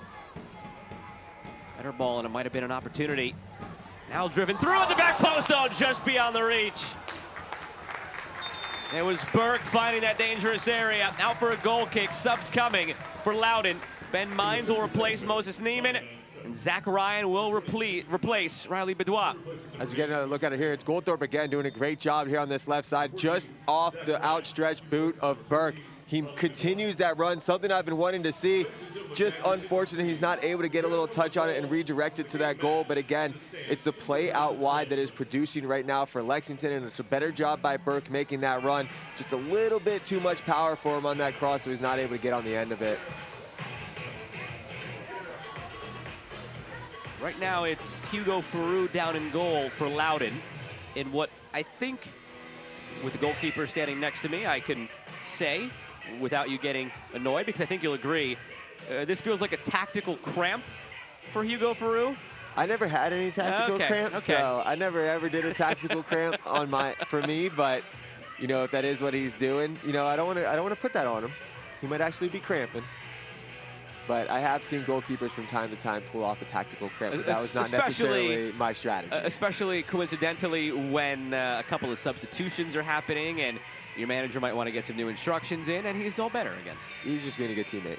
If that's the case, he's just being a good teammate, making sure he's staying hydrated, which is an important part. But the telltale sign is if this happens, if everybody else on the field makes a beeline over to the coach and hose up around him, it kind of gives it away a little bit. But there's nothing in the rules to outlaw it, so you might as well take advantage of it. Listen, other people get cramps. Goalkeepers are allowed to get cramps too. But no, the midfield huddle is usually a dead giveaway. Yeah.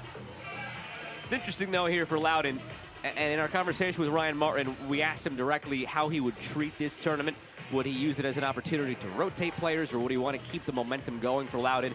He said a little bit of both, and what that turned out to mean, he played a representative starting 11. He made 2 switches to the 11, getting Neiman and getting Bedouin the starts. Those 2 usually come in for Zach Ryan and Ben Mines. Now those guys are back out there, but the rest of the bench for Loudoun, the outfield players on that bench, Joshua Erlinson, Alex Nagy, Surafel Dagnachu, Aaron Hurge have combined for 6 minutes this year. So that's where the aspect of maybe rotating some new guys in this tournament does come in for Loudoun. They've already used, with that substitution, Mines and Ryan, the only 2 experienced players on their bench. Again, the other 4 guys, 6 minutes combined. Mines looking ahead. And I appreciate that type of rotation. You have a player like Mines, you have a player like Ryan. They don't need to play this whole game. You know, it gives the opportunity to these other players that are on, but now that when you're able to bring them in, they bring a different look, and maybe you're going to find a little bit more rhythm here with these fresh legs from players that are used to playing 90 minutes or so. So I appreciate that logic, and as well, when you're talking about bringing players without as much experience off the bench, give them the opportunity. You don't know what they're going to be capable of, but you know they're going to have to come into a big spot as well. Below.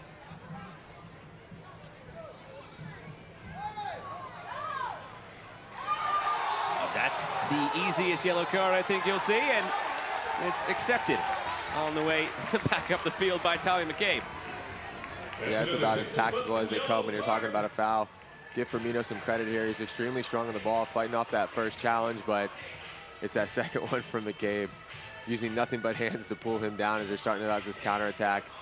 And it's a good foul here for McCabe as well. There's a lot of space out in front of Firmino. They have runners running. Loudoun's in that recovery defense, and that's a yellow card that we talked about bad yellow cards earlier. That's an earned yellow card there for McCabe.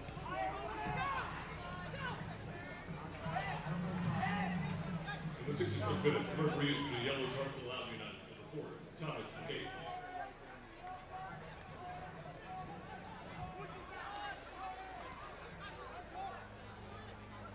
Joe Hafferty looking over the top. McCabe nods it down. When will Lexington dip into the bench? Their bench more typical, different approach than Loudoun, who again had their 2 regulars and Mines and Ryan, but the rest of it players who haven't appeared yet this year or have very, very minimalistic roles. 6 combined minutes for the other 4 guys. Danny Barbier, Jacob Green, Kieran Sargent, Edric Caceres, Cam Lancaster, and Hugo Mbang, all available next for Lexington.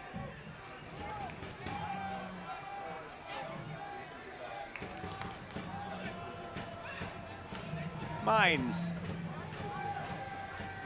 Tingy had it blocked. Well done by Adida Kuhn, had the hands behind the back. Good technique there defensively, not to concede a penalty or risk doing so. Speaking of penalties, could be in the offing. Remember, if tied after 90, straight to penalties. Teams will take a point each and then go to the shootout for that bonus point. All 6 group winners make the knockout phase. +2 wild cards. Oh, fumbled by Ketterer. +2 wild cards. Those 2 wild cards don't necessarily have to be second place teams in groups, it's possible that one group could send 3 teams in. If you're wondering how a third-place team might have enough points, not everybody in every group plays every team. As we showed you at halftime, the explainer video for Jägermeister Cup, and still those of you at home learning the nuances of the groups. There's 2 groups with 7 teams. The rest of the groups have 6 teams. Every team plays 4 games. So if there happens to be a doormat or 2 in each group who just lose every game, it's possible to have a third-place team that has a great enough point total to get through. So important distinction. It's not the next 2 best second-place teams. It's just the next 2 best teams. Could send a group, or could see 3 teams sent from one group.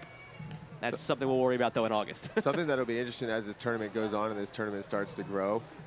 The average goals scored for the teams that go through based off of goals scored. Because I have to imagine a game like this, a 0-0 game, when you're talking about trying to break that tiebreaker of goals scored, a 0-0 scoreline is not going to do you any favors. So it'll be interesting to find out as the tournament starts to develop, as it goes on, what that number looks like, what that target goal number looks like for teams as they start to try to go forward. It's that tiebreaker that had Lexington on the outside looking in last year from the knockout stage. Adita Kuhn. Speedy Williams never really looks to shoot. Williams always looking to dish. Hafferty. Epps turns the corner. Epps and line delivers. Advantage was played by Alyssa Nichols. Might come back to give Pedro Santos a yellow card. And some contact here as well. Speedy Williams brings down Wesley Leggett. Could see a couple of yellows here. For sure would have expected Speedy Williams to be on the receiving end of one for that stoppage of that promising attack. Yeah, I think this might have been a case of two missed foul calls, so maybe there's not one. The referee doesn't want to show a yellow card because the foul earlier was missed. That foul on Epps earlier, that's the one for Lexington that you want to see called. And on this one here, Speedy Williams, he's just late, misses the ball, ends up pushing the player on the back, draws that foul. But again, I think if you're Lexington earlier in that sequence, Epps gets fouled in a dangerous spot. He ultimately gets the cross off, but I think for me, if I'm Lexington, I want that foul called so I can get that set piece right on side of the edge of the 18.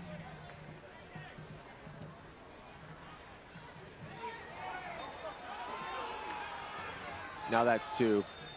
For the referee here, I think the referee needs to be thinking yellow card. 2 consecutive fouls, very late after the play. You get a little bit more of a leash when you're wearing the captain's armband. That's fair, that's fair. I wasn't a big yellow card guy, so you know.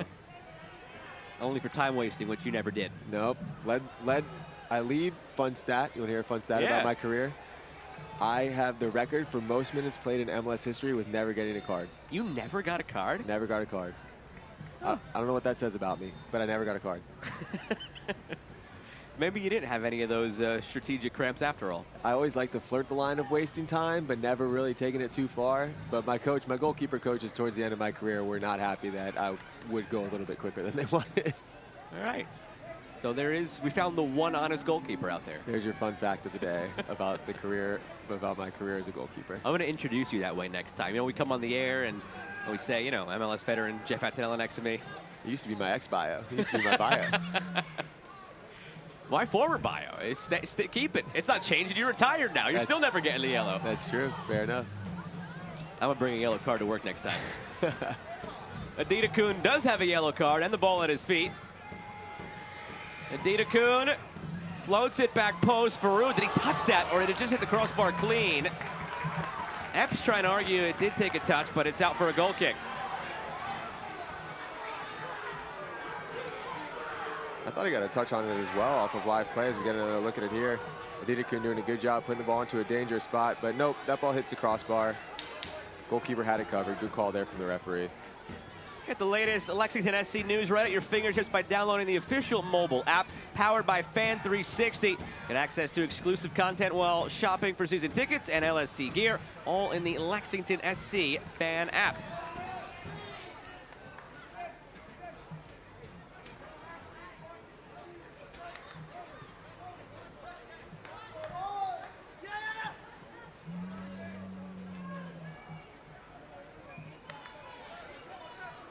Loudoun without a shot on target in the second half, just 1 for Lexington. You surprised the second half has been tighter actually than the first half, considering the circumstances in cup competition? Well, for me, I think that there's been opportunities here for Lexington. I think that what we're not seeing that we saw in the first half was Loudoun was a little bit more offensive-minded here in the first half. I think that they created more opportunities, but I think credit to Lexington, they did a good job of making sure Loudoun's having to play a lot more defensively. So it's not being able to stretch the game out the way that Loudoun likes to possess, the way that they like to play normally. So I think a lot of the credit has to go to Lexington and the way that they've been handling this second half in terms of the pressure they're applying, the fouls, the different things that are doing to throw off Loudoun's rhythm that you're used to seeing. Yellow coming here for Joe Hafferty. So both outside backs now. Adita Kuhn and Hafferty on yellows for Lexington. Tommy McCabe with the lone yellow for Loudoun.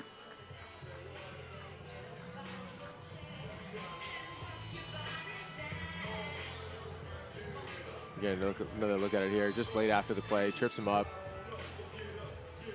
A little bit of a tactical foul there as well as the overlap run was being in place, but just dragging that foot, drawing the foul. Easy yellow card there for the referee. Back to Jeff Antonella's playlist here as well. I know, they really like, you know, they really like this music that used to hit me in high school a little bit. I wasn't gonna say anything about when it hit you. You said high school. You saved me for making the age joke. I appreciate that. Nah, listen, it's at this point, does it really matter?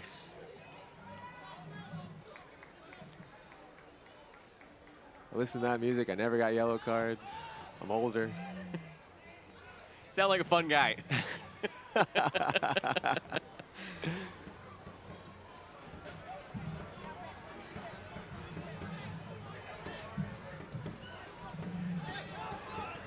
Given away out of the back by Hugo Farou. Adita Kuhn. He stumbled over the ball there. Alyssa Nichols not falling for it.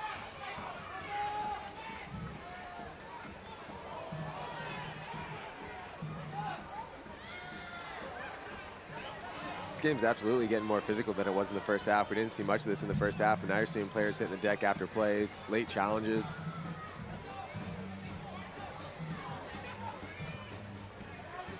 Santos, you can see the idea. Not enough steam on that ball to find Zach Ryan.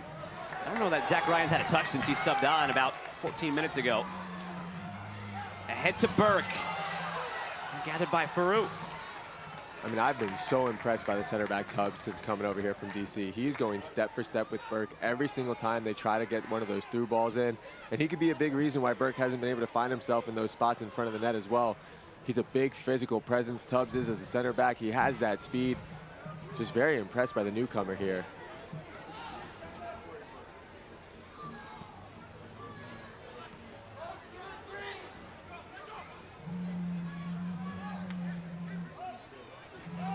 Aaron Hurge getting ready to come on next for Loudoun. Told it'll be for Wesley Leggett. Hurge, one of those players who has appeared this season for Loudoun, but in a very minimalistic role. 3 minutes he's played. Does have an assist, though, in the 3 minutes he played. It's good production value. Really good.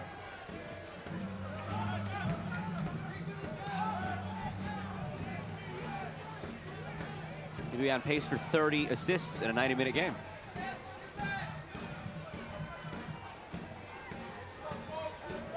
That would definitely help the goal differential. That would definitely help the goal tally if we were able to pull that off. But to your point about Ryan, Ryan's a player that's used to starting. He's used to coming into the start of the games. And there's players that do better coming off the bench. There's players that are better as starters. So I think it's just a matter of trying to build himself into the game and find the rhythm in the game as quickly as he can. Here's Leggett. Could be his final touches, had it blocked.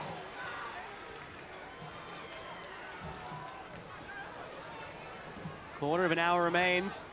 Glad to have had you with us here this evening on ESPN Plus alongside MLS veteran who has the most minutes played without getting a yellow card, Jeff Antonella, as we've learned.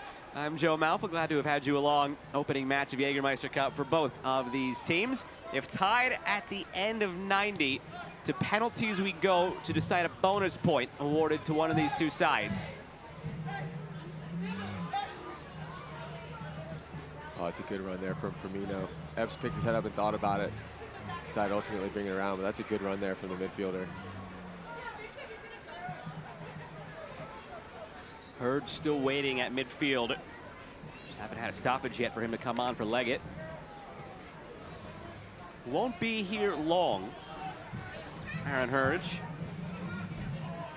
He is committed to Ohio State this fall. Columbus Crew Academy member. Now on an academy contract here with Loudoun. Keeping his collegiate eligibility alive and going to Ohio State. Coming up this fall. Another Ohio State man on the field right now, and Adita Kuhn running up and down the left side for Lexington, and that's the side, assuming it's like for like here for Leggett. They'll be going up against each other. The future Ohio State man and the recently graduated Buckeye.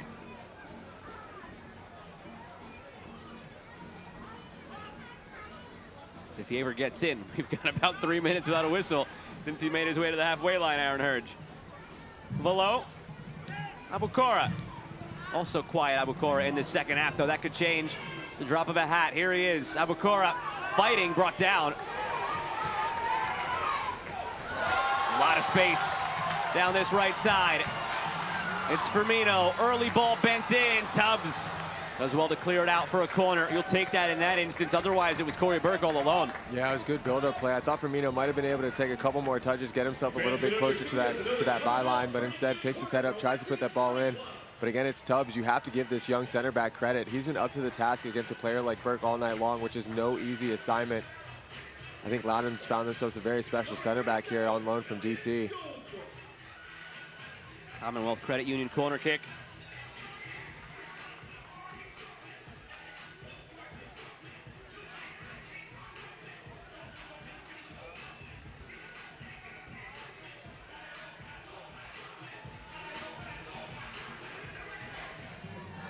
Bent in from the corner, loose off the back post. And out for another corner now on the opposite side. Fans official attendance for tonight's Lexington Sporting Club match. I mean, the opportunities are there. Burke makes that run, able to get a flick onto it. Ultimately, it comes off of a Loudoun player, but there was traffic there on that far post as well that could have very easily been redirected. Goldthorpe has been putting some dangerous crosses in from both sides of the ball. See what else he has in terms of crossing right down this one.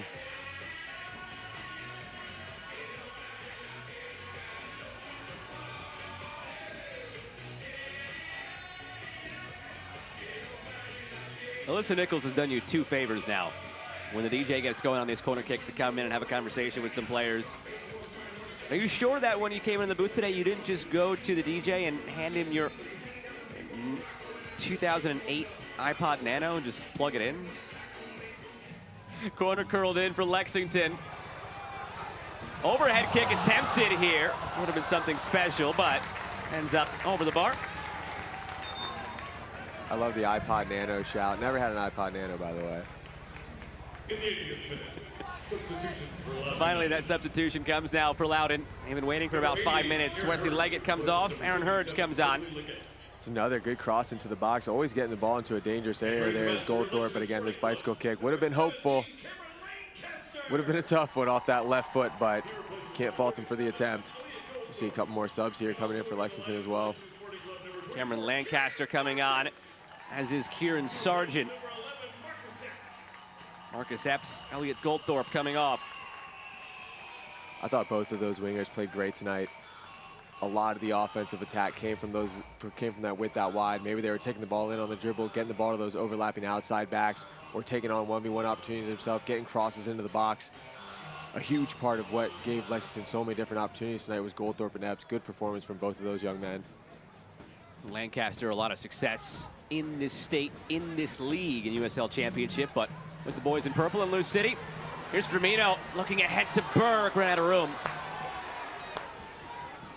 That's right, idea. Good, strong goalkeeping there, coming out very decisive off of his line, able to get two hands to it. Burke was running at him with a full head of steam as well.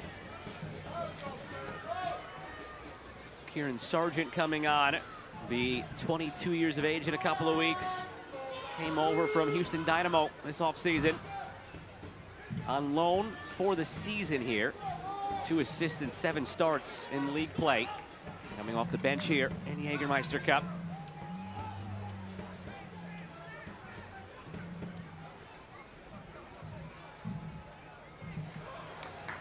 Cut off by Jabet.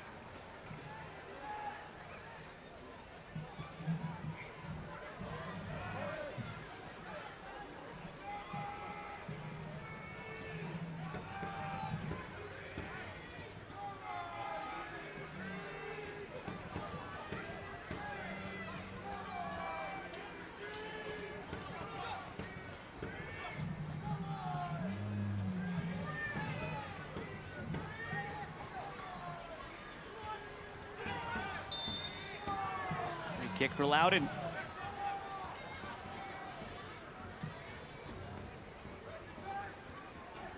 Jägermeister Cup right now in all its glory, 7 matches running concurrently. Before this one ends, another will start. Texoma taking on El Paso. So we'll have 8 matches on simultaneously.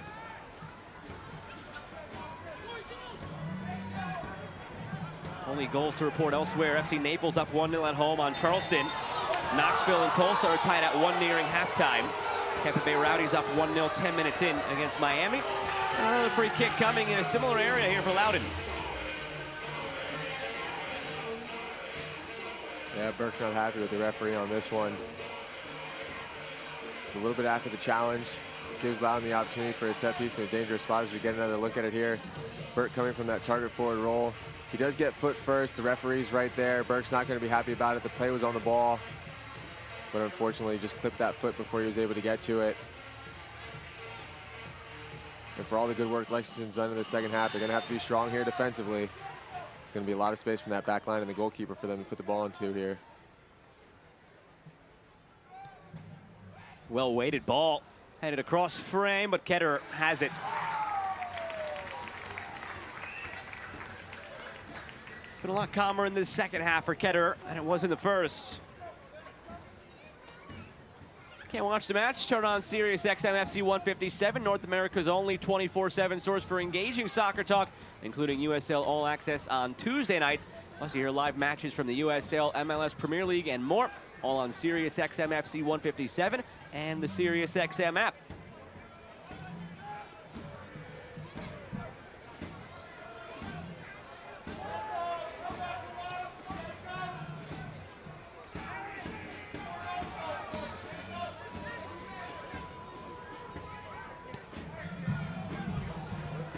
In behind here for Adita Kuhn.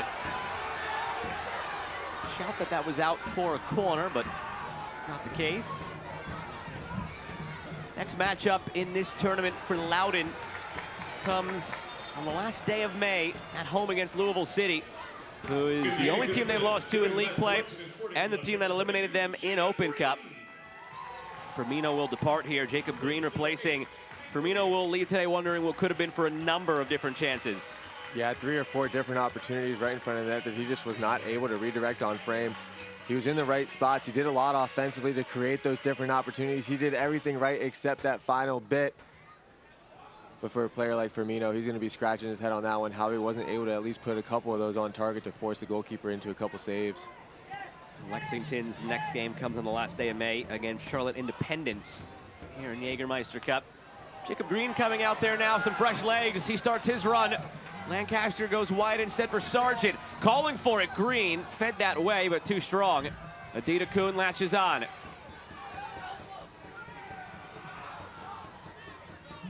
Serve back in, Burke lurking. Headed away by Learman. Green comes in as an original member of Loudoun going back to 2019.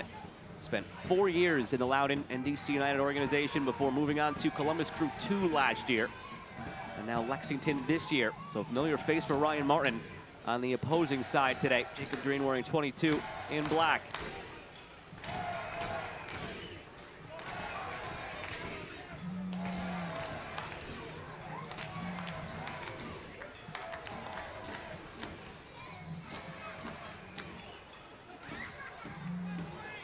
Burke has space. Burke goes for goal right at Hugo Farou.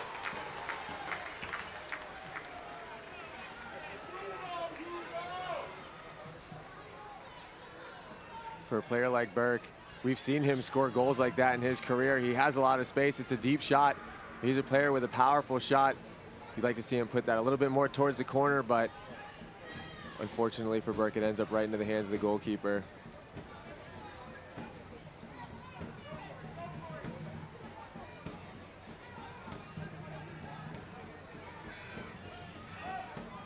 Shootout looms. Teams would take a point each and then enter the shootout for that bonus point.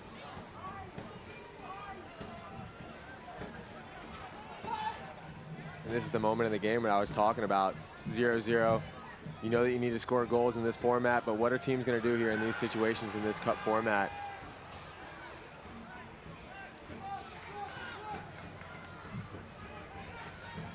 Pedro Santos. Zach Ryan opens it up to Keegan Tingey.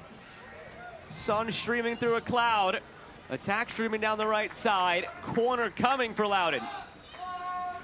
And Loudoun, this whole second half, it seems like they've been on the defensive side of things, but now not much time left in this game. Opportunity for a dangerous set piece. And it's going to be up to Lexington to be up to the task here defensively.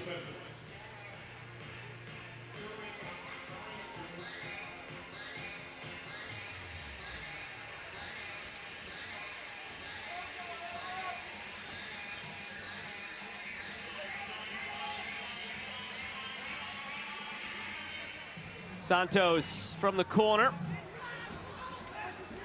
Comes back out, rifled back in. Shout for a handball there as it ricocheted up to the arm of Corey Burke, but his arm was at his side.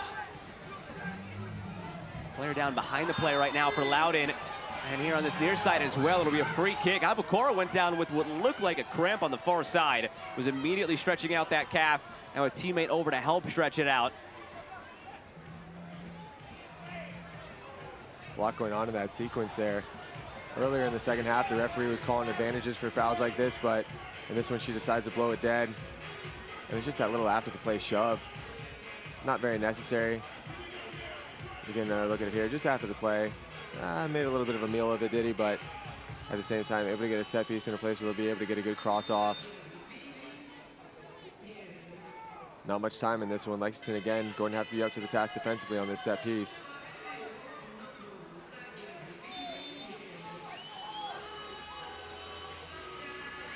Abukora stays in. He was just tossed one of those electrolyte goops.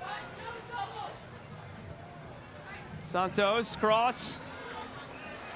So there will be 3 additional minutes here tacked on momentarily.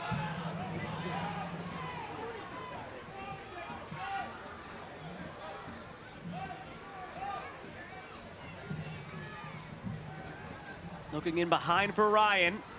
Overrun by Hurge.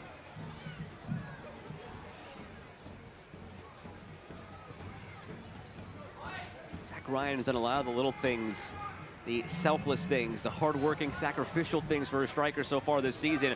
The goals haven't come for him yet. Double-digit goal scorer the last 2 years. Santos goes for a goal here. It's sliced near post. Fooled Ketterer. Out for a goal kick. It would have been interesting to see what Ketterer would have been forced into in this one. It looked like he was creeping a little bit, thinking there was going to be a cross here. Santos decides, picks his head up.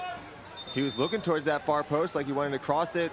That threw off Ketterer a little bit. If that ball was hit a little bit lower, it would have forced him into a difficult save. But fortunately for the goalkeeper from Lexington, it sails over the crossbar.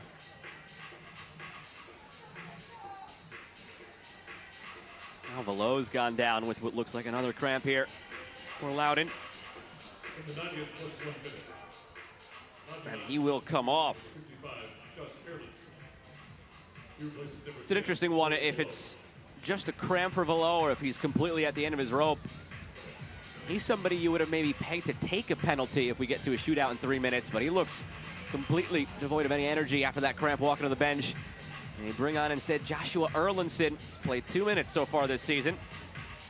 And that's something that right now at this stage of the game, coaches need to be mindful of with their substitutes. Maybe if they're going to bring somebody on, they know that they have a good history of penalty kicks, especially with only 2 minutes left in stoppage time. You want to be bringing on players that you know are confident to step up to the spot if their number's called.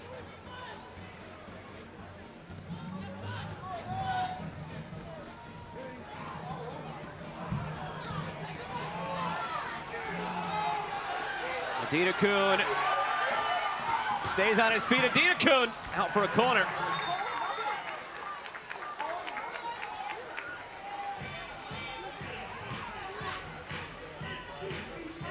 You see 2 players down here, 1 for each team. But it's Adina Kuhn making a good job on that overlapping run. I think for me, a player with a little bit more experience, he feels that tug on the jersey. You're right on the outside of the box. There's a lot of traffic in there. Just hit the deck, force the referee into a decision. Try to get that set piece that's right outside of the penalty area.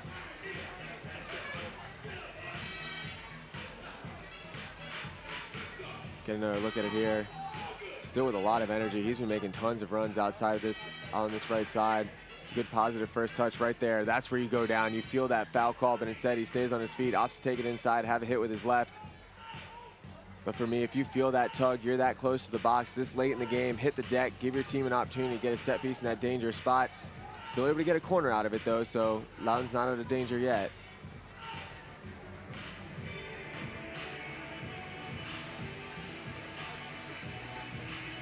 See Tubbs here going through a little bit of a head check. Hopefully he's all is well with the player, but talking about a corner kick, he's somebody that's been winning set pieces all night long. He's gonna be on the sidelines for this one. Lexington going to go down swinging here at the last effort from the corner before we head to a potential shootout.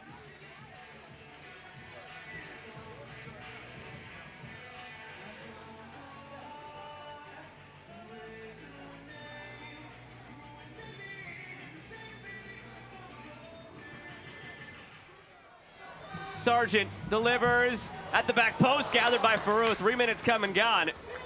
See if there's anything additional after that last injury. Rolled out quickly by Farouk. Fed ahead to Ryan.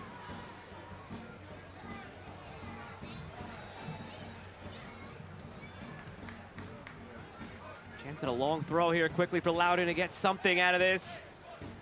Otherwise, we go to a shootout and the teams take a point each. Lexington wants to make one more sub here before we get to the shootout, perhaps to get a better kick taker on. Henry Caceres will enter for Corey Burke.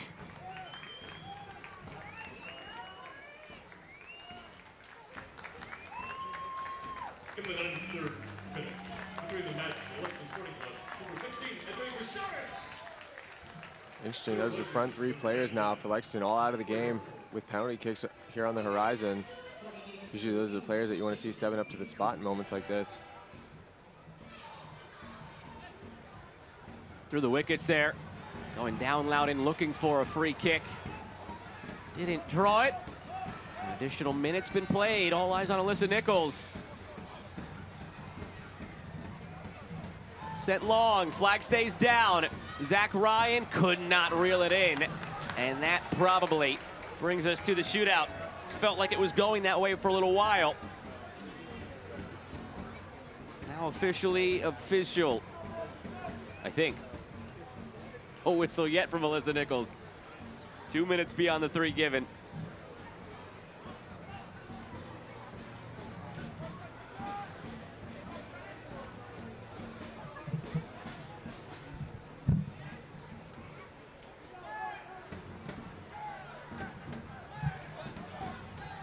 Can't be much time left in this one. Well, we've been saying that for about a minute and a half now, so maybe more time than we thought.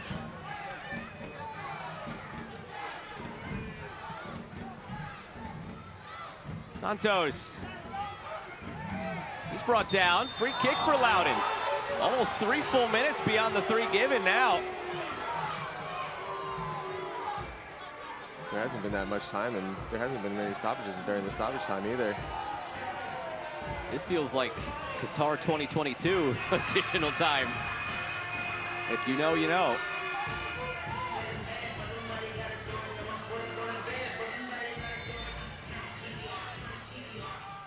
Abukora serves it up, the header! Loudoun steals all 3 points at the death! It's Erlinson, the substitute!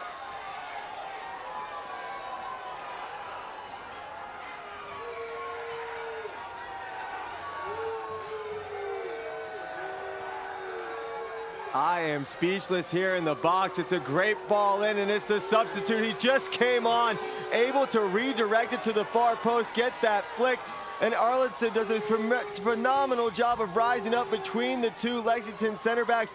We talked about the additional stoppage time that was added on by the referee, and this has to be the last kick of the game. It's a ball floated into the box, and if you're Lexington, to let this player rise up in between your 2 center backs and redirect onto frame for what will be the game-winning goal, you have to be scratching your head. All the credit goes to Loudoun for sticking in this fight. Lexington had the better play here in the second half, and ultimately it's the late sub that sees Loudoun up 1-0 in the 97th minute. The drama of the Jägermeister Cup here on the opening Saturday of the tournament. Cleared away. Finally, the final whistle goes on the brink of a shootout that seemed to be inevitable. Well, not quite. Joshua Erlinson wins it 90+7. Loudoun make out like bandits with all 3 points. Oh, I cannot believe what I just witnessed. First off, there were 4 additional minutes of stoppage time added onto the game, and Loudoun makes the most of it. If you're Lexington right now, you have to be feeling extremely hard done. They played a quality game, dominated the second half, created tons of chances, but again, it's that inability to put the ball into the back of the net that does them in, and you have to give Loudoun tons of credit. When teams are winning, they just know how to get results. They grinded this one out, ultimately got that late set piece, and all the credit goes to this young man. The substitute came on late in the game, ultimately finds the glory for his team, and that sees Loudoun to the top of their group here in the Jägermeister Cup. He took his one shot at glory with aplomb. It finishes 1-0 Loudoun. We're back in a moment to wrap things up from Lexington.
Jägermeister is proud to be the presenting sponsor of the USL Jägermeister Cup. Take a shot at glory and celebrate the magic of this exciting tournament all year long. Please drink responsibly. Well, this one was certainly exciting. Very, very late on. Remember earlier today, I mentioned we had late drama in Detroit when Detroit City won it 1-0, 90+2 officially against Pittsburgh. We saved it for even later, and this one, take you back through all the highlights. It was 1-0. It could have easily been 4-3 given all the opportunities. There were tons of opportunities, and it was a very evenly played match. The first opportunity here comes from Lexington. This was that route one ball that we saw in the 14th minute. Finds Goldthorpe, who had so much joy on the evening. He did a great job of getting crosses in, gets his ball to the byline, puts a brilliant ball in. But this is the theme of the season right now for Lexington, and it was the theme of this game. Firmino finds himself in front of the net, unable to redirect this ball on a target to force the goalkeeper into a save. Maybe gets a goal out of it, but instead it goes to the far post. And again, this is something that we're going to see in these highlights quite a few times from this Lexington group. As we get another look at it here. Ball drifted out wide again. They had so much joy on the evening playing the balls out wide. It's a good ball here from Epps. And then in this situation, they just didn't have the runners. It's a hard ball played across the ground. That's exactly what you're supposed to do. Pick your head up, play hard balls across the ground, see if you can create a little bit of chaos for runners running in. But Lexington didn't have the runners in this situation. As we fast forward a little bit again here, as I mentioned, Epps out wide does a great job, and this one ends up ultimately being a big time save from the goalkeeper from Loudoun. Thinks he's going to come out, but instead Ferro decides to backpedal, make himself big. It's Goldthorpe who was able to get his head on it, but the goalkeeper here was up to the task. It was really the big bit of action that he was able to have, the good opportunity that Lexington was able to put on frame this evening. If you get another look at it here, Firmino, nothing but space. Epps gets the ball out wide. It's a brilliant laid back ball, the perfect decision. But again, it's Firmino just not able to redirect this onto the goal. There's no better opportunity here for a striker. This is the opportunity that you dream of, a laid back ball like that.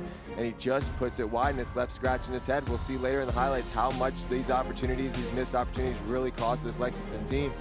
Goldthorpe out wide, just out of the reach. And when a team is not scoring goals the way that Lexington hasn't been able to produce goals, these are the types of moments that just happen to a team. Not able to get his foot on it, and then the game continues to roll on at 0-0. We thought for sure we'd have penalties. There was 3 minutes of stoppage time, and this goal comes in the 97th minute for this resilient Loudoun team. It's Arlton, the substitute, comes on, rises above 3 Lexington defenders. 3 defenders around the ball, but he's able to get that deflection for the ultimate winner for this Loudoun group, who sees himself with all 3 points in group play. Statistically, again, it's something that bore out more than just a 1-0 finish. Exciting end-to-end between both teams. If you were watching at home, you were thoroughly entertained. It was much more than I think 1-0 indicated. Absolutely. There were good opportunities for both teams. Loudoun had more of their opportunities there in the first half, but Lexington really started to create those opportunities in the second half. But it was those shots on target. Loudoun was able to put their shots on target, and unfortunately for Lexington, they had 9 shots. 2 of them were on target. 3 or 4 different opportunities right in front of the goal that you need to redirect on goal if you're going to get this offense buzzing. Well, we're just getting started here in Jägermeister Cup in 2025. If that's any indication, buckle up, stick with us. 7 other games going on right now that you can flip to on ESPN+, plus 4 later tonight, 3 more tomorrow, and this goes all the way through October, everybody. Thank you for joining us for this one. For the broadcast partner, Jeff Attilell, and the crew that makes this possible, I'm Joe Malfa saying so long for now. Loudoun steals it late, 1-0. This copyrighted telecast of the United Soccer League cannot be retransmitted, rebroadcast, or reproduced without the express written consent of the United Soccer League.